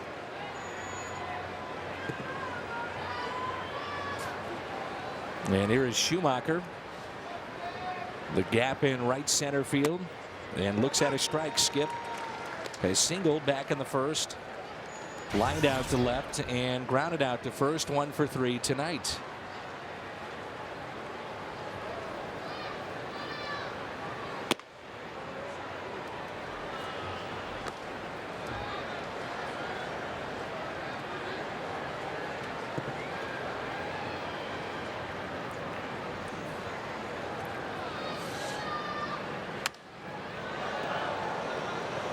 One ball, 2 strikes.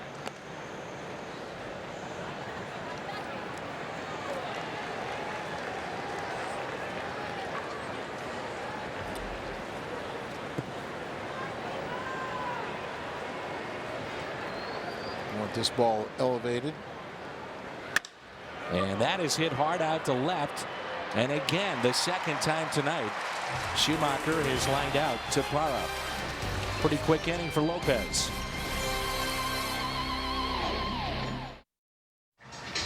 Take a look at our text poll. Who is the best in the West? Al thought the Giants. I was thinking Rockies, and the fans agree with Al. 48%. We appreciate all the texts that we received tonight.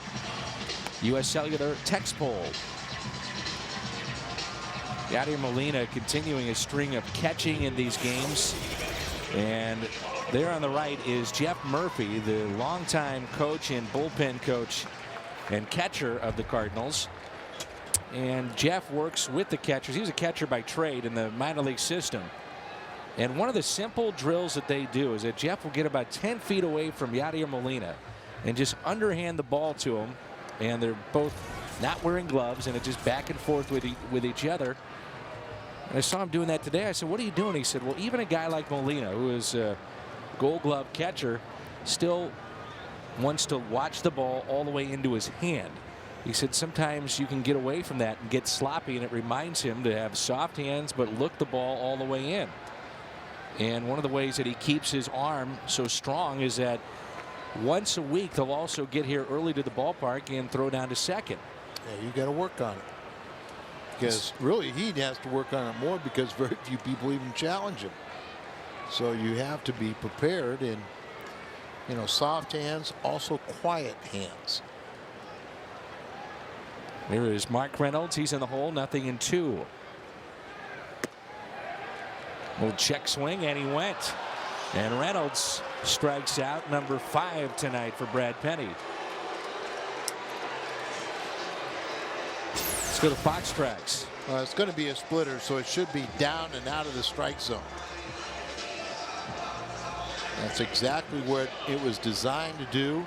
And you can see nobody's going to really do much damage. Even if they make contact on that, they're going to pound it right in the dirt. So 1 out, nobody on, and here's Chris Young, who's popped out to first, also grounded to third, and Felipe Lopez is in over at third base. Won't have to worry about this. It's Brendan Ryan up with it. 2 away. Talked about top of this inning. People are helping out these starting pitchers, swinging early in the count. Well, if you're A.J. Hinch, you know, Lopez, next inning, it's one of the biggest of the game for him because his pitch count is getting up there, and he'll face 2, 3, and 4. He's got Ludwig, Pujols, and Holiday, so you got to wonder if A.J. is thinking a short leash for Lopez possibly in that 7th inning. I would say so, because I see a reliever just starting to throw. Blaine Boyer, former Atlanta Brave and Cardinal. Remember Boyer had that game against the Cardinals and pitched like a career high 5, or for the Cardinals, career high 5 innings, struck out a bunch, and then they put him on waivers, and after that game you knew someone was going to take him. First pitch was the splitter to Parra, and then the fastball. He doubled back in the 4th. Very close play out at second base.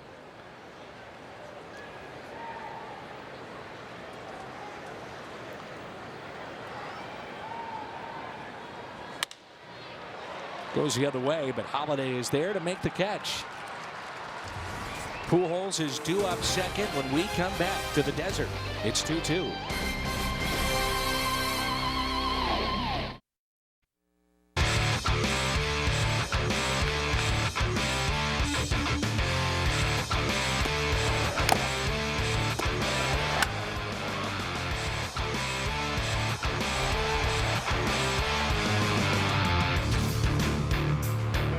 Ryan Ludwig leads it off for the Cardinals. Matt Holliday, the 2-run homer to tie it up. 2-2, top of the 7th rolls in. It's game 1 of a 3-game series here against the Diamondbacks.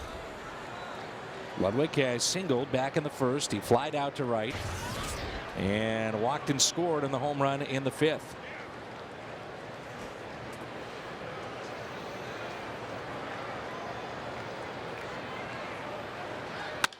Off-speed pitch and a fly ball into right.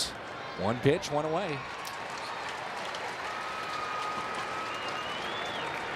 This is our Hyundai long drive inning. Don't forget to register and visit a local Hyundai dealer for details.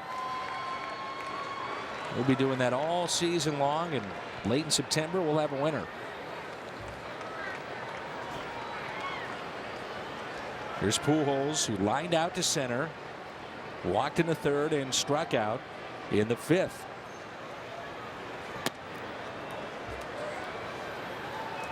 Should be Lopez's last inning of work no matter what, as he is due up second.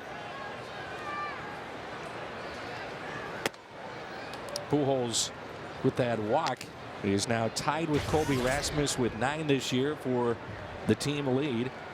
And Albert actually has struck out now 10 times this year. That's odd.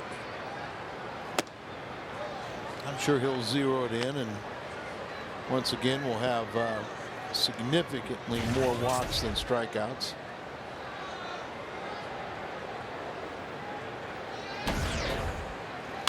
On 3-0, he hits it a mile high.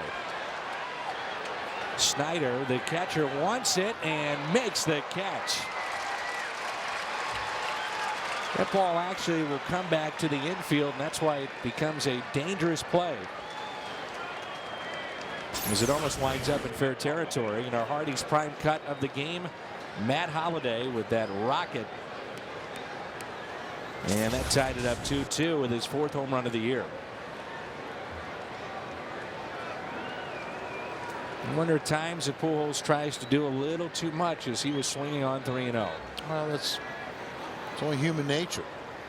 It's one of the things that Tony talked about in the 20-inning game, that a lot of guys were trying to do too much. And you just try and do what you can.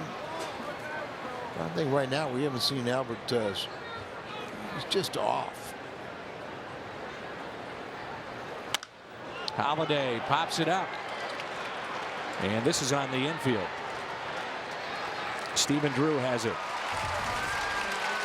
Time to stretch. We're at Chase Field in Arizona.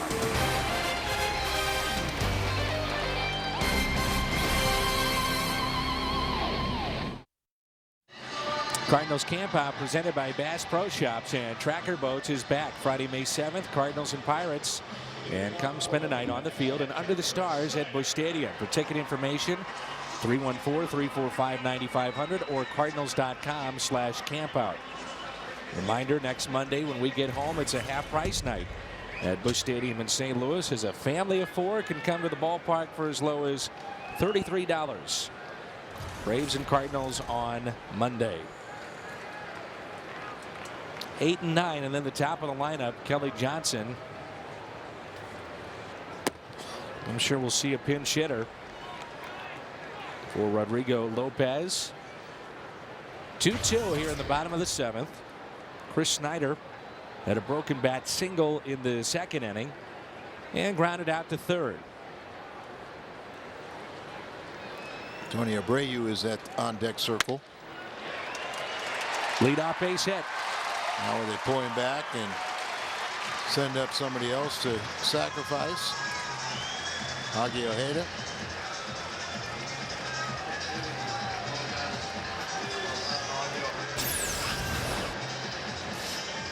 My question to you, Al, would be this: if you're going to do that, why not just pull him back and either use a pitcher or use Lopez? Yeah, they got a little short bench anyway, so yeah, maybe not. You know, you don't feel comfortable with Lopez going up there, so you could use someone else.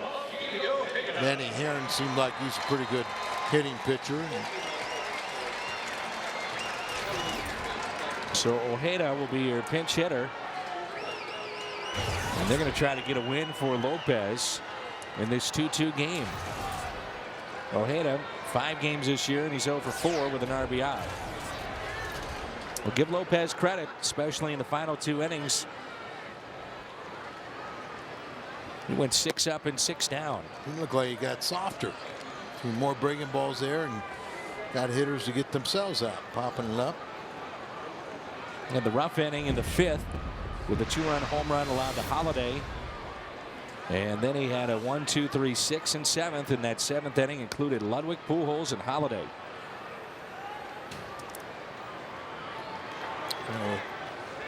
Another reason why you might send up the starter or another pitcher to pinch hit here is they have only 4 men on their bench. as Connor Jackson is put on the disabled list, and they added another pitcher. Here's a 1-0 pitch. And it's bunted back to Penny. He'll go to second. Out there, and they'll get the lead runner for the second time tonight. Now how bad does it look?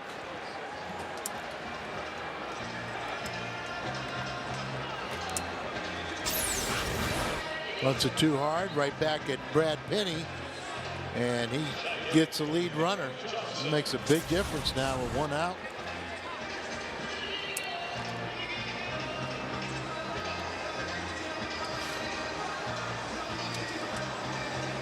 So here's Kelly Johnson back to the top of the lineup. He's 0 for 2 with a walk.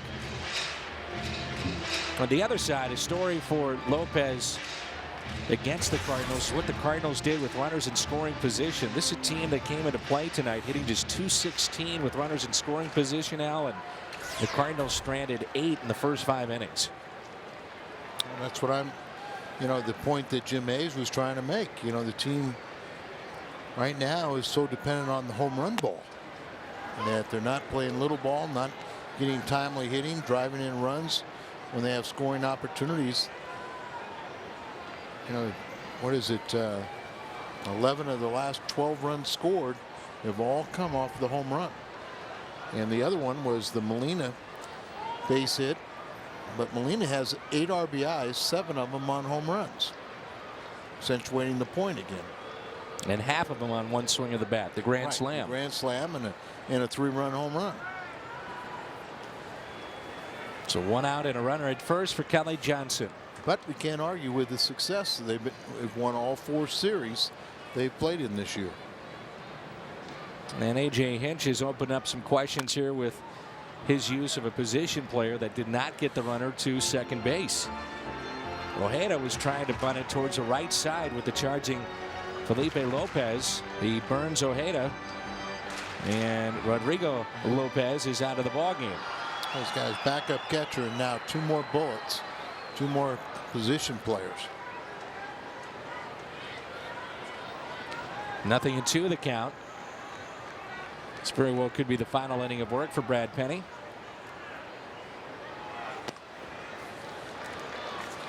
And he has averaged 7 innings in his 2 starts, and he's been given a total in his 3 starts 5 runs total for the entire games that he's pitched.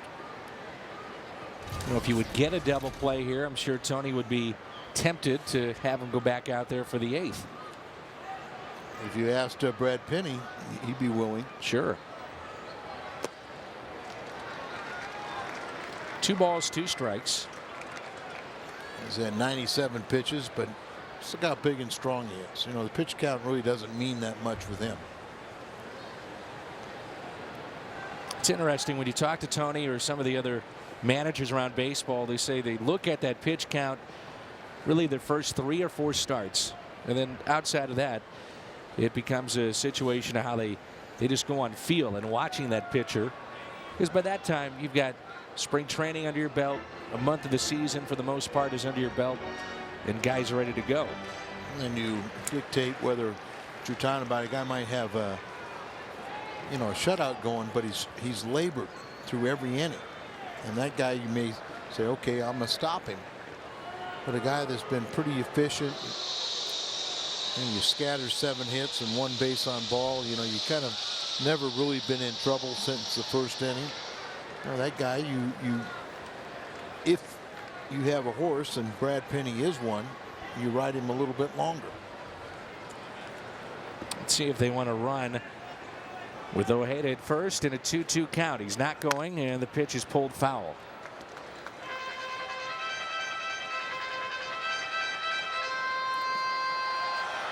You run against Molina, you're doing him a favor.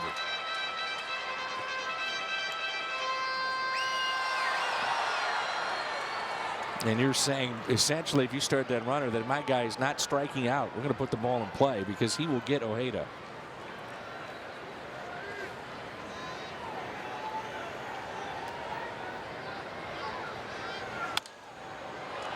Two and two.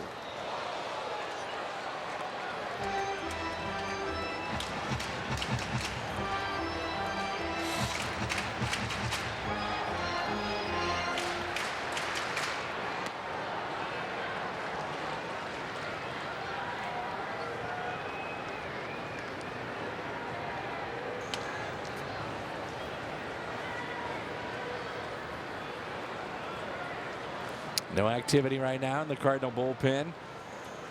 We'll see a new pitcher for the Diamondbacks in the 8th. Another 2-2 delivery. Taken high. It was 0-2. Now a full count.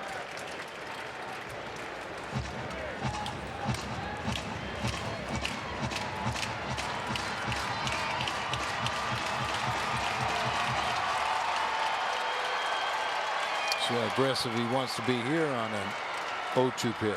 I mean, with a 3-2 count and 1 out.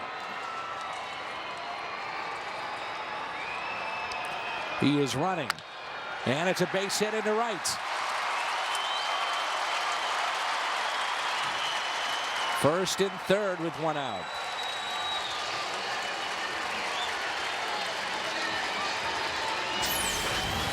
Well, he almost knew he had to be running on this count. Ball's up.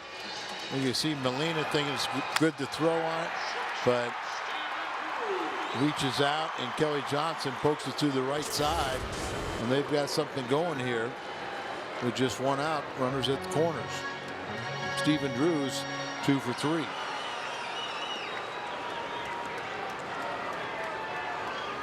Singled and scored in the first, grounded out to second, also singled in the 5th. Out to visit is Dave Duncan, and Jason Mott is up and throwing now for the Cardinals.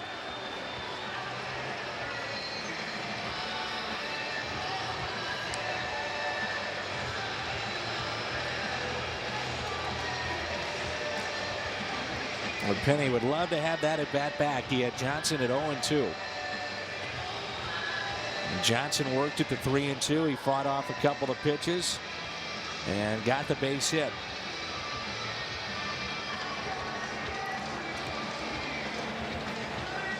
Well, what's Dave Duncan out there, Al? You've been in that situation. What's he doing in that conversation? Well, the most important thing is he's allowing his bullpen to get ready. You've got Trevor Miller along with Jason Mott down there, so they're ready if needed be right now. But then you just go out there and just calm down. You know, just really get your starting pitcher just to relax, go over the scenario a little bit and everything, and then show the confidence that you know he can get out of the jam. Here's a question for you. Would you feel comfortable pitching around Drew, essentially loading him up for Upton, who has 17 strikeouts this year? He's a strikeout candidate. He struck out back in the first. I don't like pitching around anybody. Yeah. But it's a thought. But if you get behind the count, you know, it's something that it becomes more of a plausible thought, you know.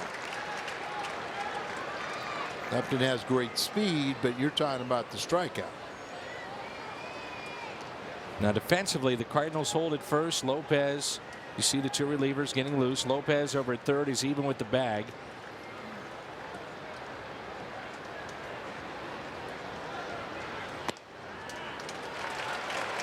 Oh, it sure looks like they're pitching around him, Dan. Yeah. I mean, they you know, the game has changed in a lot of ways. It used to be in the American League was you'd rather walk somebody than give up a hit. The National League was you always want to hit your way on. You know, it was a sin to walk somebody, but the game has changed. Oof, right down the middle, 3-1. And then that tells you, you know, you wonder, well, was he really pitching around him or not? You know, it's our best guess right now.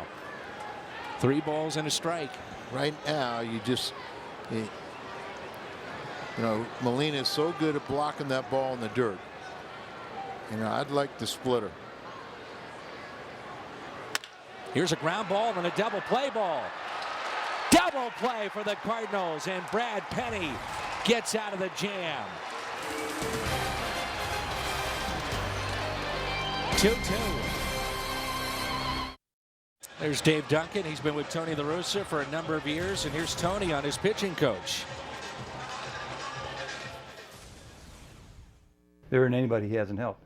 I think that's, if there's one way to describe Dave Duncan, is he's an absolute complete pitching coach. You can't give him a pitching problem that he can't deal with. I mean, I've seen it for all these years. Right, left, young, old, starter, reliever, quiet guy, loud guy. I mean, whatever you come up with. I mean, it's not just mechanics, not just strategy, it's not identifying how to attack hitters. It's not just confidence. I mean, this guy is absolutely complete. So I've seen him potentially help everybody. And he has helped Brad Penny, and Penny's even talked about their approach and what they want to do going into this season, early in counts, going a little bit softer instead of that fastball that we've seen so many times from Penny. But you have to say, Al, so far so good when you look at Brad Penny this year. You know, people, asked me about Penny and the sign, and I said, well, when he's healthy, I really like him. He's had a history of a lot of arm troubles, but when he's healthy, he can be an outstanding pitcher, and so far, that's all we've seen. So Chevy called to the bullpen. Here's Blaine Boyer. And the first pitch pulled foul off the bat of Colby Rasmus, who's 0 for 3. Last 4 games, as we noted in the open, the bullpen for Arizona, their 4 losses, and the bullpen has just been smoked out there. They've really got hit hard, and this a long one out to left center field off the bat of Rasmus, and it's off the base of the wall, and he'll stop at second base. Leadoff double. Let's take a look at Fox Tracks and see where this baseball was at. Oh, set up away, totally missed location. It's down and in. He drops that bat head and smoked that ball out to the 413 mark. It went off the base of the wall. That's a home run in a lot of ballparks. Well, sacrificing has been a crucial part in this game, and the fact is Arizona has not gotten it done, not just once, but twice. And let's see if the Cardinals will sacrifice here, as Brad Penny, of course, earlier got it done. He got it done, and we'll see what Felipe Lopez can do right here. Third baseman is in, first baseman even with the bag, and the first pitch is taken for a ball. Now I think what you're going to see is Tony's going to be very flexible, and it may depend on each pitch determining what the count is. At the very least, he wants to pull the ball. He still may be trying to sacrifice him down to third base, but also you got a lot of confidence. That defense isn't sure. They're questioning. And you have a veteran at the plate, Al. We Right. talked about that. You've got trust in him to be able to pull the ball. Right, and Felipe's swinging the bat a lot better right now. He's walked once here. He's 1 for 2. Base hit. He stole a couple bases. But and that defense is thinking bunt. That opened up some holes too. Blaine Boyer with the Cardinals last year, 15 games, 16 1/3 innings. There's the bunt, and Boyer's only play is to go to first. I mean, and usually you're responding to the catcher calling, but they have to get at least one out, and they got the sure out at first base, but that ball was hit pretty hard and right back at the pitcher. You think, Al, that was a situation where Tony says, all right, you've got one chance to hit it and pull him over or drive him in, and if not, then we go with the bunt. Well, I think it's one of those deals where, like I said, they're kind of waiting the count. If it was 2-0, maybe you don't put it on, but when it was 1-1, he did. Just trying to assess the situation. Would he throw enough strikes? That's part of the equation too. And we've seen Boyer a little bit with us that he could be a little erratic. Pitched pretty well after he was claimed on waivers from the Cardinals to Arizona. He had 30 games with the Diamondbacks last year and a 2.68 ERA in 37 innings. Infield drawn in for Molina. Hit sharply to LaRoche, but he couldn't handle it. Molina winds up at first base. Rasmus scores, and it's 3-2 Cardinals. Normally the sure-handed Adam LaRoche, and he couldn't come up with it. Playing in a little bit, and this ball coming off the bat of the right-hander had a lot of English on it, and you see it playing a little bit to the side, gets in between his legs, squirts on back out there, and they scored an error, and I don't think we have a problem with it. So here's Brendan Ryan. Cardinals with their first lead tonight. They trailed 2-0. And then Holiday made it 2-2 with a home run. And now following the error, Cardinals have a 3-2 lead. Stavanoa on deck. That's Penny's spot. And it looks like Jason Mott's warming up.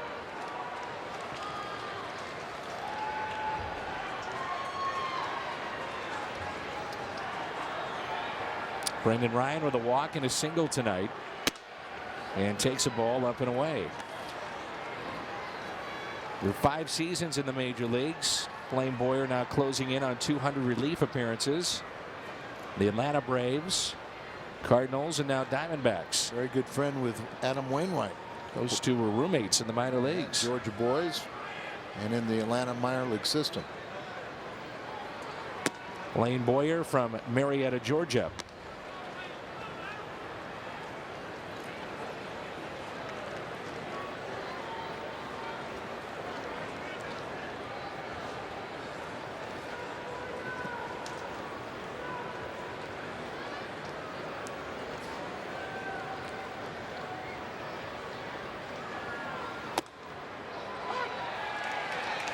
Two and one. Well, at least you're seeing Brendan Ryan now in some hitters counts where it always seemed like he found himself at 0-2. Right, and starting to be competitive with his bats. He's had 5 hits in the last 3 games. The 2-1 pitch to the Cardinals shortstop. A liner that's caught. Throw it to first, and they throw it away. So an error on Kelly Johnson. 2 errors in the inning. Line drive right to Kelly Johnson. Then you try and do too much. Trying to rush his throw. It's way off line. Bounces into the Cardinal dugout. And it's a 2-base error. So he goes on to third base. Back-to-back errors. And here's Nick Stavanoa. Line on Brad Penny goes 7 innings, 2 runs, 8 hits, and strikes out 5.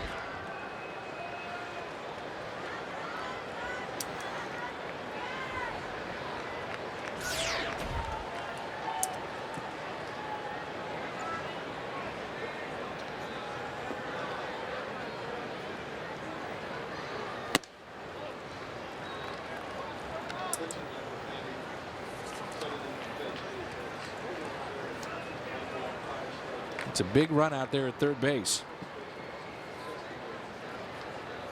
3-2 Cardinals here in the 8th.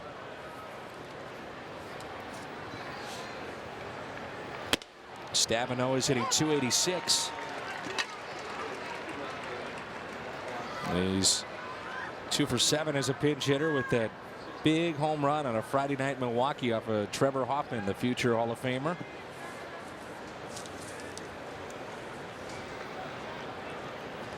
The 1-1. 1-2. It's not an easy job, and it usually falls to a veteran. But Stavanoa last year when he came up, and particularly in September, contributed as a pinch hitter. He's 5 for 15. And Tony will be the first one to tell you it's not an easy job. And a swing and a miss by Stavanoa. Boyer gets the strikeout. Cardinals get the lead. It's 3-2.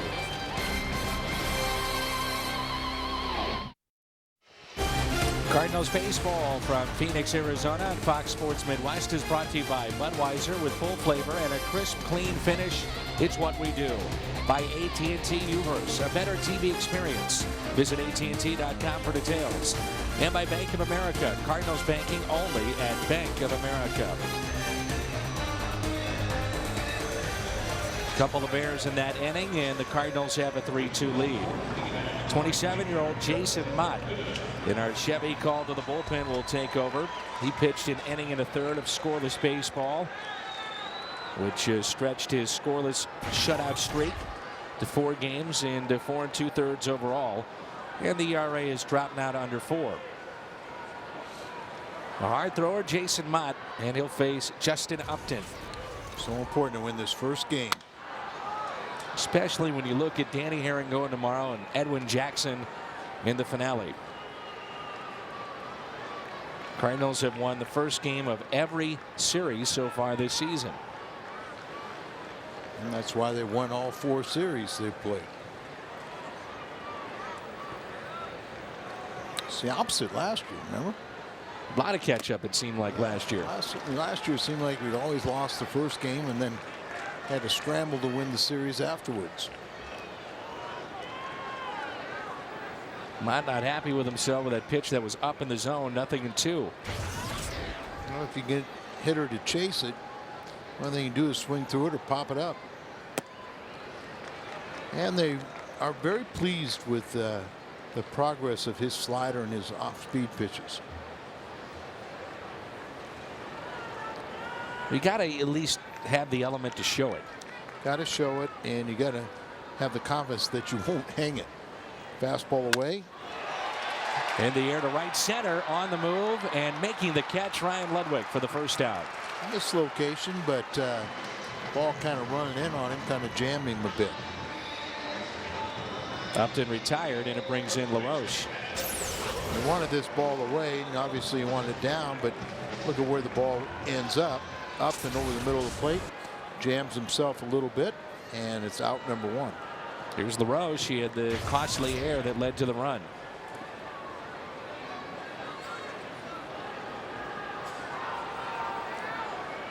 Former Brave and Pirate. And that's a little breaking ball in there for a strike.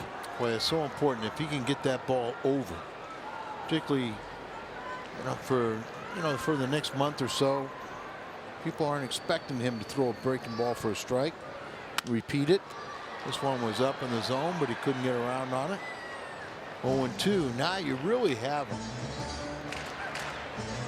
Now they know he's got a great fastball. So when are you going to see it? You've seen 2 breaking balls. One fooled you. The next one you couldn't center. Fastball in.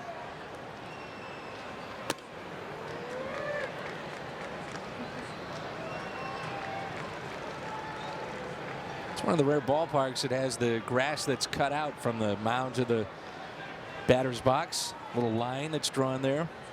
I don't like it. You're not a fan, huh? No. Another fastball in.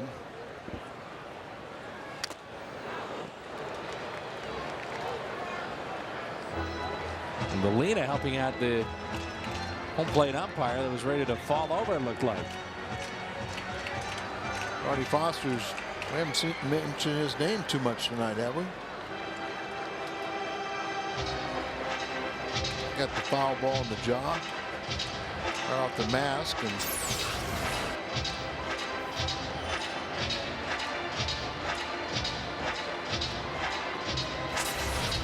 it was almost the knockout blow that got him. And Molina was able to hold him up. So you're not a fan of that little dirt strip from the mound to the batter's box? No. That's old school. That's an old school look out there. More traditionally an old school guy than a modern guy, but I'm not a fan of it.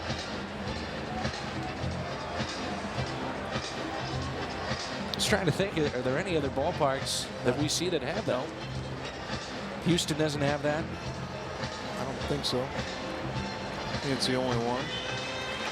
We see different bad hops come off of the dirt and the grass, the lip there.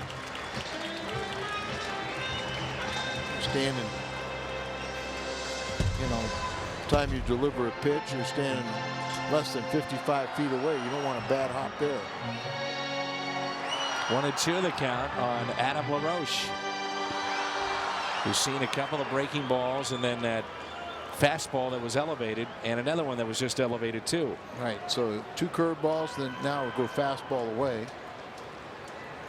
Now let's see Molina, see if he doesn't check and make sure that LaRoche isn't peeking.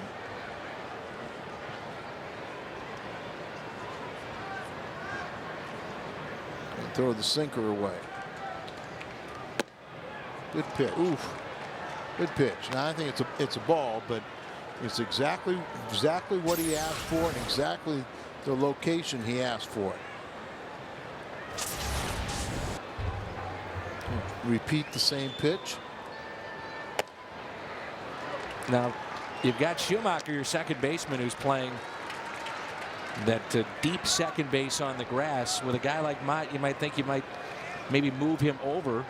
But LaRoche, more than likely seeing a fastball, maybe wouldn't pull it. Another sinker. He does here, off the end of the bat, and it's a base hit.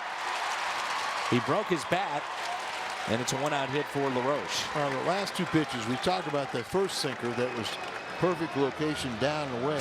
The last two were elevated. And see, that's not a good sinker. Up there, that ball just flattens out, becomes very hittable. One, it's not as hard, and two, no movement. Now Tony Abreu will pinch run.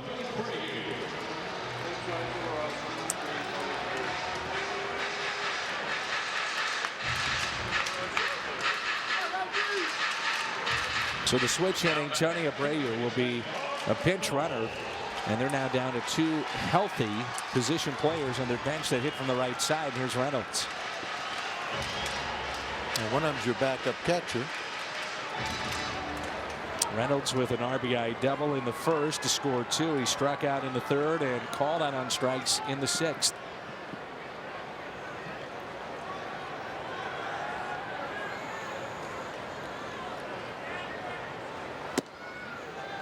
A slider off the plate there.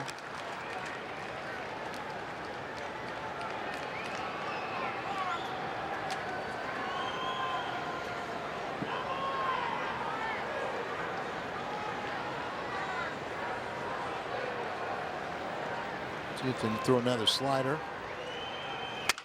Here's a broken bat and a base hit off the glove of Felipe Lopez. And it's first and second with one out.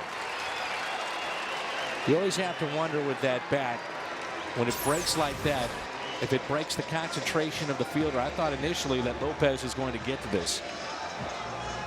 Well, I think it was just beyond his reach. It wasn't hit particularly hard as he shatters the bat. So 2 hits in the inning and both of them on broken bats.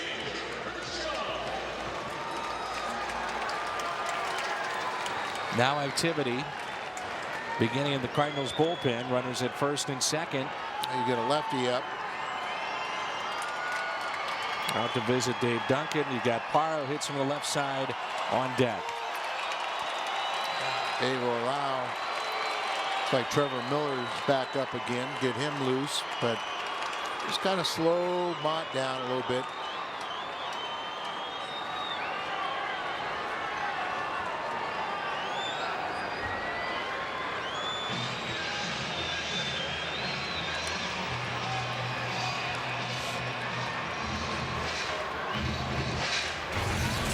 A lot of times Mott, you know, you can see he's learning how to throw that breaking ball. You know, he's gaining a lot more confidence, but it's still, he leaves too many pitches that are up in the zone, which are not conducive to getting that ground ball.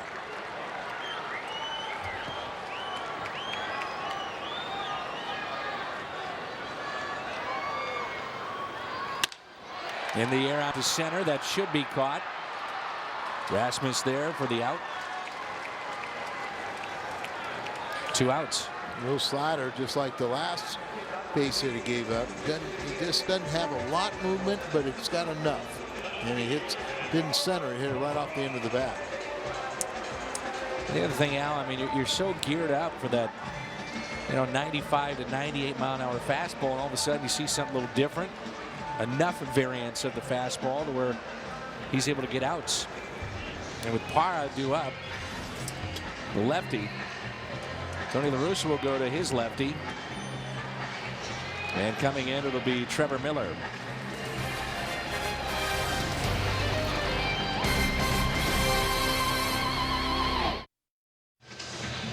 Trevor Miller, the 36-year-old who had a scoreless innings pitched on Saturday.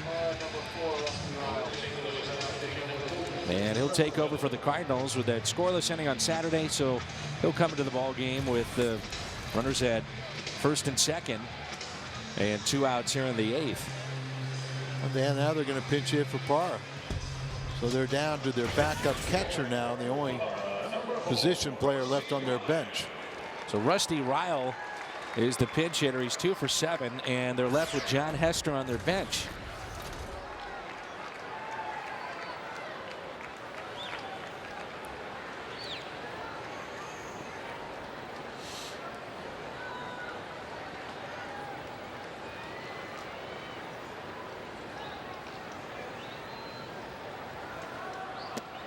Now, you may have been wondering, why would you pinch run for LaRoche?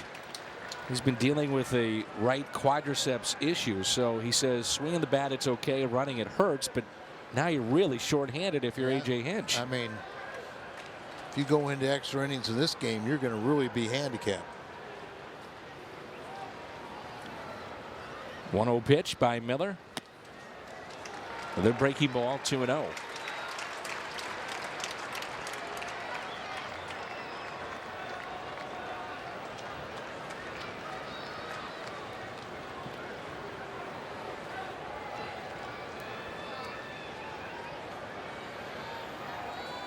It's Abreu, the runner at second base.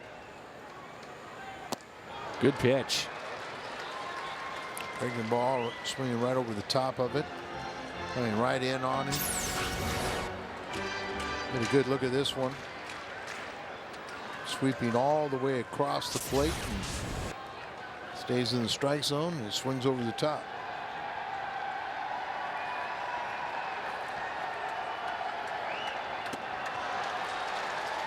Turns that ball over just slightly, just fades away. Is really effective pitch there.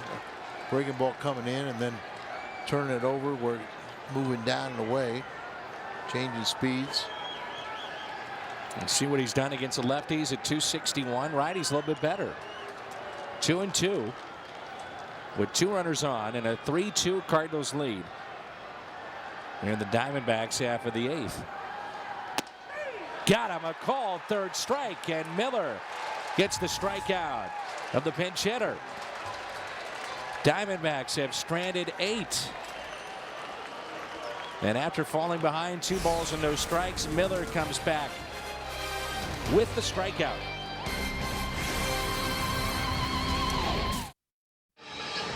Back at Chase Field, Cardinals lead at 3-2 as we go to the ninth. Don't forget, coming up after the ball game on the post-game edition of Cardinals Live, Pat Paris and Rick Horton back in studio. Matt Holliday heats up. They'll take a look back at Saturday's Marathon. Plus, we'll have post-game reaction straight from the Cardinal clubhouse. It's all coming up after the game. For now, it's back to the booth and Dan and Al, guys. Jim, good job tonight. Top of the order for the Cardinals, and here is Schumacher, Ludwig, and Pujols against Chad Qualls. 3rd year now with the Arizona Diamondbacks. Ground ball up the middle. Stephen Drew. A good play to take a hit away from Skip. That's Reynolds now over at first base, and Tony Abreu now playing third base. So Chad Qualls, their closer, off to a little slow start. He's got 1 save and 3 opportunities. ERA over 8. Ludwig walked in, scored on the 2-run homer that tied it up in the 5th from Holliday. Twice he's fly to right. He also singled. Chad Qualls, you might remember, was with Houston and came to Arizona. Off-season deal in December of 2007. That was the deal that also included Chris Burke and Juan Gutierrez for Jose Valverde. And Valverde signed as a free agent, and he's now with Detroit.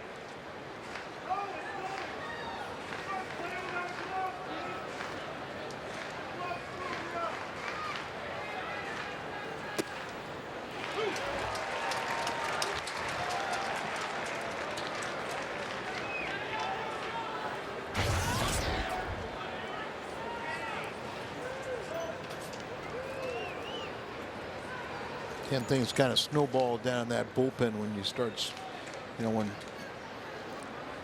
you struggle as a collective group. But Chad Qualls, he's been around too long and had too much success that is going to continue. 0-2 the count. You know, when you think about when Houston had their very good run of a couple teams that went into postseason play, Qualls was right in the middle of that. Right. You know, being one of their really good setup guys. And they had Brad Lidge at the end, but they had 2 or 3 guys like Chad Qualls to get you to bridge that gap and make it a much shorter game, basically about a six inning game. No doubt. You know, at one point they had Dotel setting up for Billy Wagner. And now Qualls finds himself as a closer here in Arizona.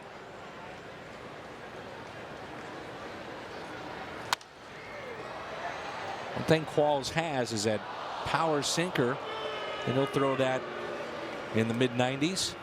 And he's got a pretty good slider to go with it.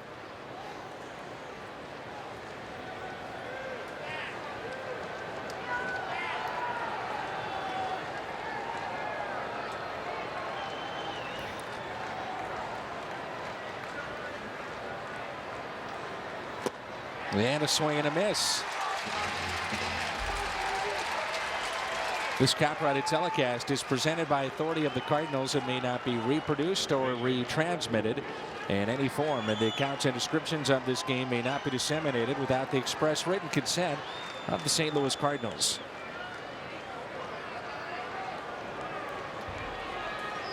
Two outs and nobody on. Qualls and Pujols here. Albert 0 for 3 tonight, 0 for his last 8. Did not go.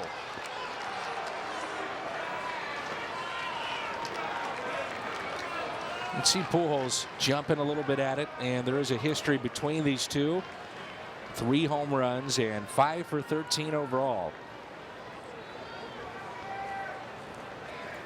1-0 pitch.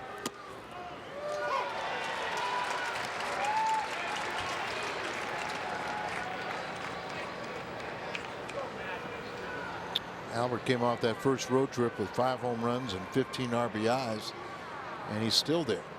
So he thought that, you know, he was off to a hot start, and he even kind of mentioned that he's didn't feel that way, and now unfortunately he's proven it true. What we've seen though is that he's chased balls out of the zone, which he never does. Exactly. And we've seen more and more teams are pitching him a little bit outside and seeing if he'll chase, especially that slider, which he's been doing a lot of. They set up outside here, the 1-2. There's the breaking ball. Off in front, off his front foot. I mean, hitting off balance.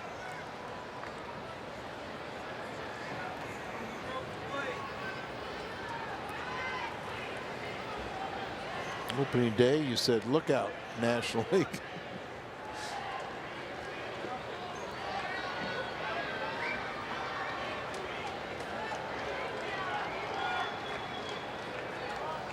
One-two pitch. I mean, that's a good pitch right there. Oh, absolutely. Keeps him honest. Now, if you go back outside, that slider, you might get him. Well, it's much more difficult than just, you know, one pitch in, one pitch away.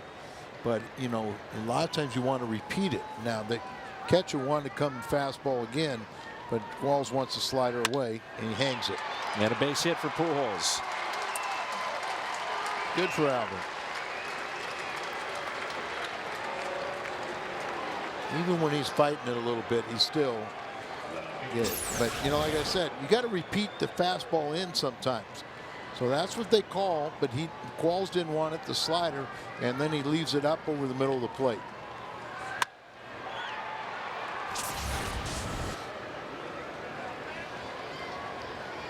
So a 2-out hit. Here's Holiday.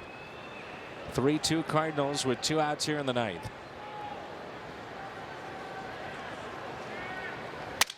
Broken bat and a base hit from Matt Holliday into right. A 3-hit night for the Cardinal left fielder.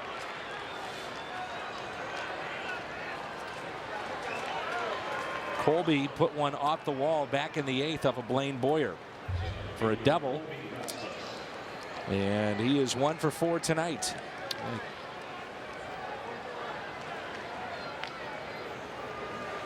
Now, Colby came around to score that go-ahead run last inning, and it was an unearned run. But he could make a real difference right here. 2 outs, 2 on.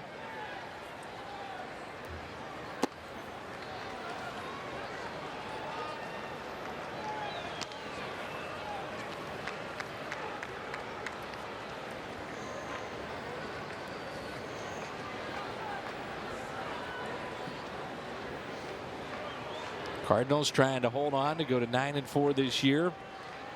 Give the Diamondbacks their 5th consecutive loss.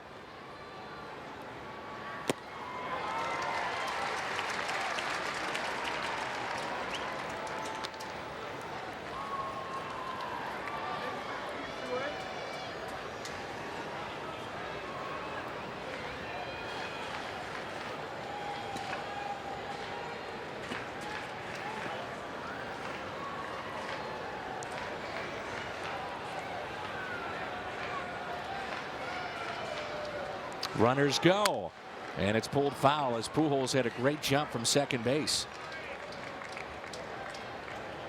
Some hitters will tell you that they don't like that.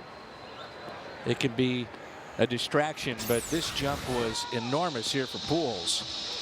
See both runners going. It's tough for the trailing runner because he has to make sure the lead runner, Pujols, is going.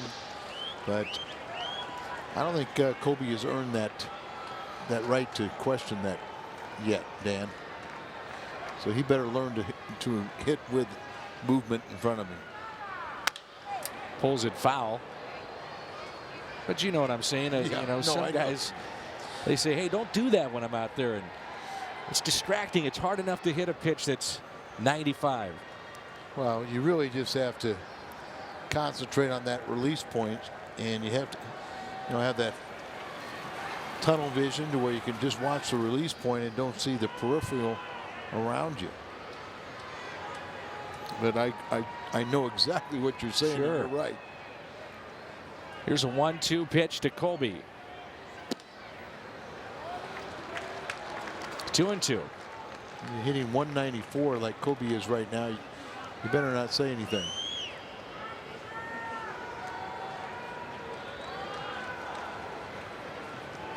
And Bob Gibson would say, you're making an excuse.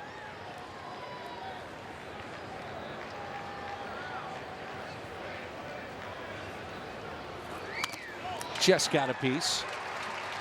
And he would say excuses are like noses. Everyone's got one.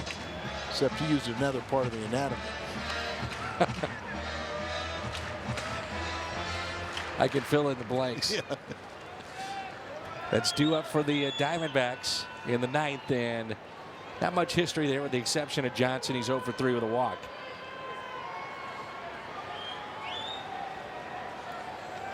Ryan Franklin getting loose. The 2-2. Ground ball up the middle. Base hit. Here comes Pujols. Waved home. He is safe. Rasmus delivers. 4-2 Cardinals.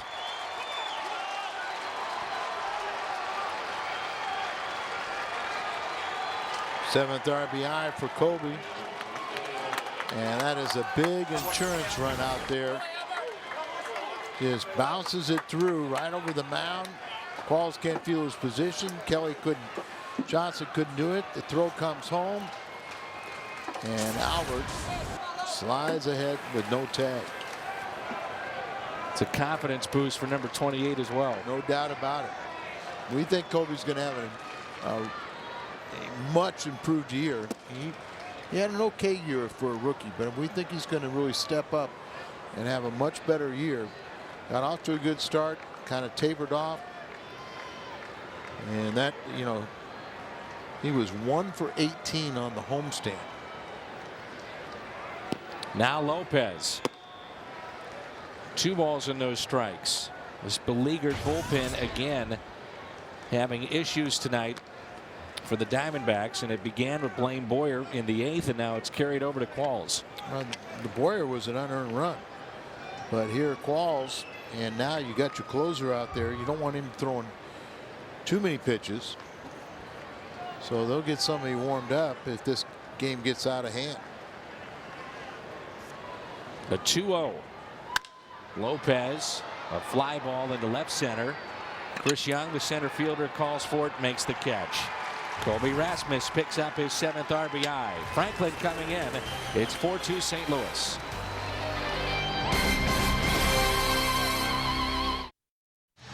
Matt Holliday had a home run that tied it up at 2-2. The Cardinals have added some insurance. It's now 4-2. And Matt Holliday, our Budweiser player of the game. The big blast in this game, 5th inning, and here it is. Just a line shot of Rodrigo Lopez. And that tied it up at 2-2 as Holliday now has 4 home runs this year. And Ryan Franklin has come into the ballgame for St. Louis. The 37-year-old closer of the Cardinals. He earned his 4th save on Friday. He's tied for 2nd in the National League in saves. Caps of Washington with 5. Franklin pitched in that marathon game on Saturday. And, of course, Wainwright the distance last night. And Tony even said, hey, bottom line is Ryan Franklin's going 1 inning. We got different guys in that game on Saturday that they're only going to go a few innings, and that's it. And he ran out of guys, so Felipe Lopez and Joe Mather, they pitched, and the Cardinals would lose that game, but certainly was fun to watch, no doubt. Fun to watch, and would have been awful special to win that one because they had so many chances. Chris Snyder.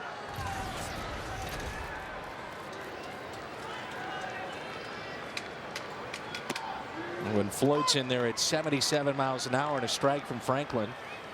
Now you look at what's happened with the Cardinals this year. They have had a chance to win every game so far. They're 8-4. They've had 2 walk-off losses. The 20-inning game against the Mets over the weekend. And the one game, if you want to say that they were out of it, well, they were out of it at the very end, that they lost 5-1 to Houston, but that was a close game going into the 8th. Going into the 8th. Got the insurance runs in the 8th inning. So you're absolutely right. Here's a 1-1 pitch. Another breaking ball at 77 again. John Hester is the on-deck hitter. Their backup catcher and last position player available. Well, the veteran Ryan Franklin now in his 4th season with St. Louis. Here's the 1-2 pitch. 2-2.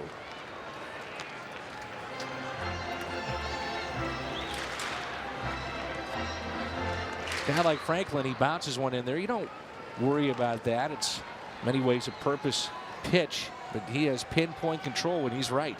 When he's right, you're absolutely right, and he is dependent on that control because he's one of these closers that doesn't strike out many, but he gets ground ball outs. A 2-2. In the air out to center. Rasmus back and under it to make the catch.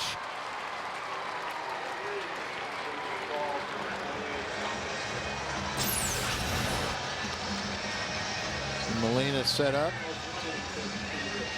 where the glove is down there. But they never got to the glove. Almost hit his spot. You can see he moved it just ever so slightly. So John Hester, final position player left for the Diamondbacks, is 3 for 10 this season.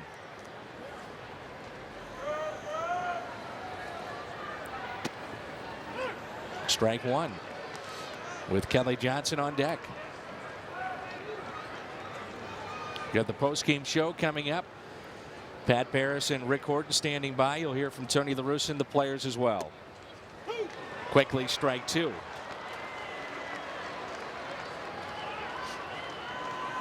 Last year that Hester became the 101st player in Major League history to hit his first plate appearance, hit a home run. And here's another breaking ball. And goodbye. 3 pitches and a strikeout.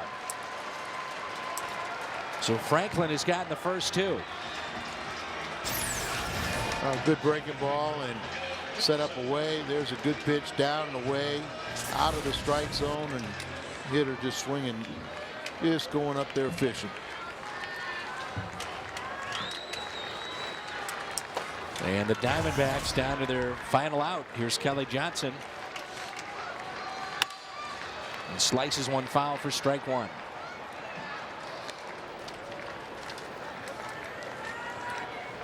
Talking about how, when the bullpen is struggling, it's just, the crowd just kind of says, oh no, here we go again. Everything kind of sails on you. That, Blaine Boyer deserved a better fate.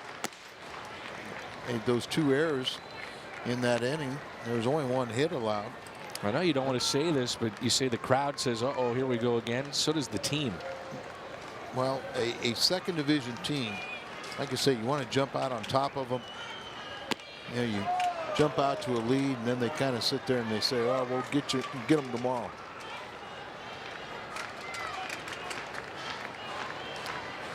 Two and one. Didn't want the fastball away, didn't want the fastball in, didn't want the slider, didn't want the fastball away again, and curveball. 2-2. Hanger and got a strike.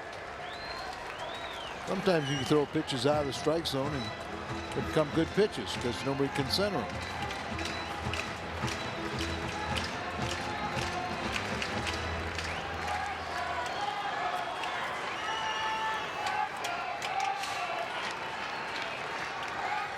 Two outs.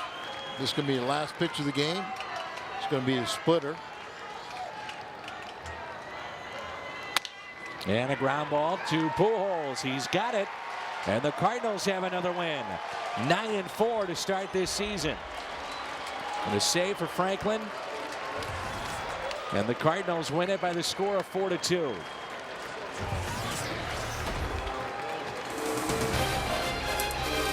Post-game show coming up next.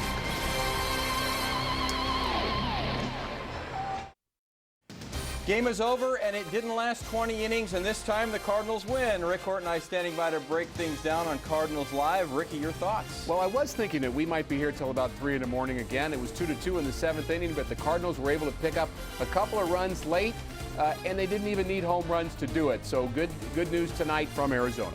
More from the lefty coming up. Plus, after a marathon weekend, the Cardinals head west for the first time this season, and the Redbirds win their 5th straight series opener. Plus, Brad Penny has been better than advertised, but why? Ricky breaks it down. We'll take you back to Arizona for player reaction and get you Tony La Russa's post-game comments. Plus, a look back at the craziness from this past weekend. Happy birthday, Maria Sharapova. For once, watch Ricky from afar as opposed to the other way around. Cardinals Live coming up next.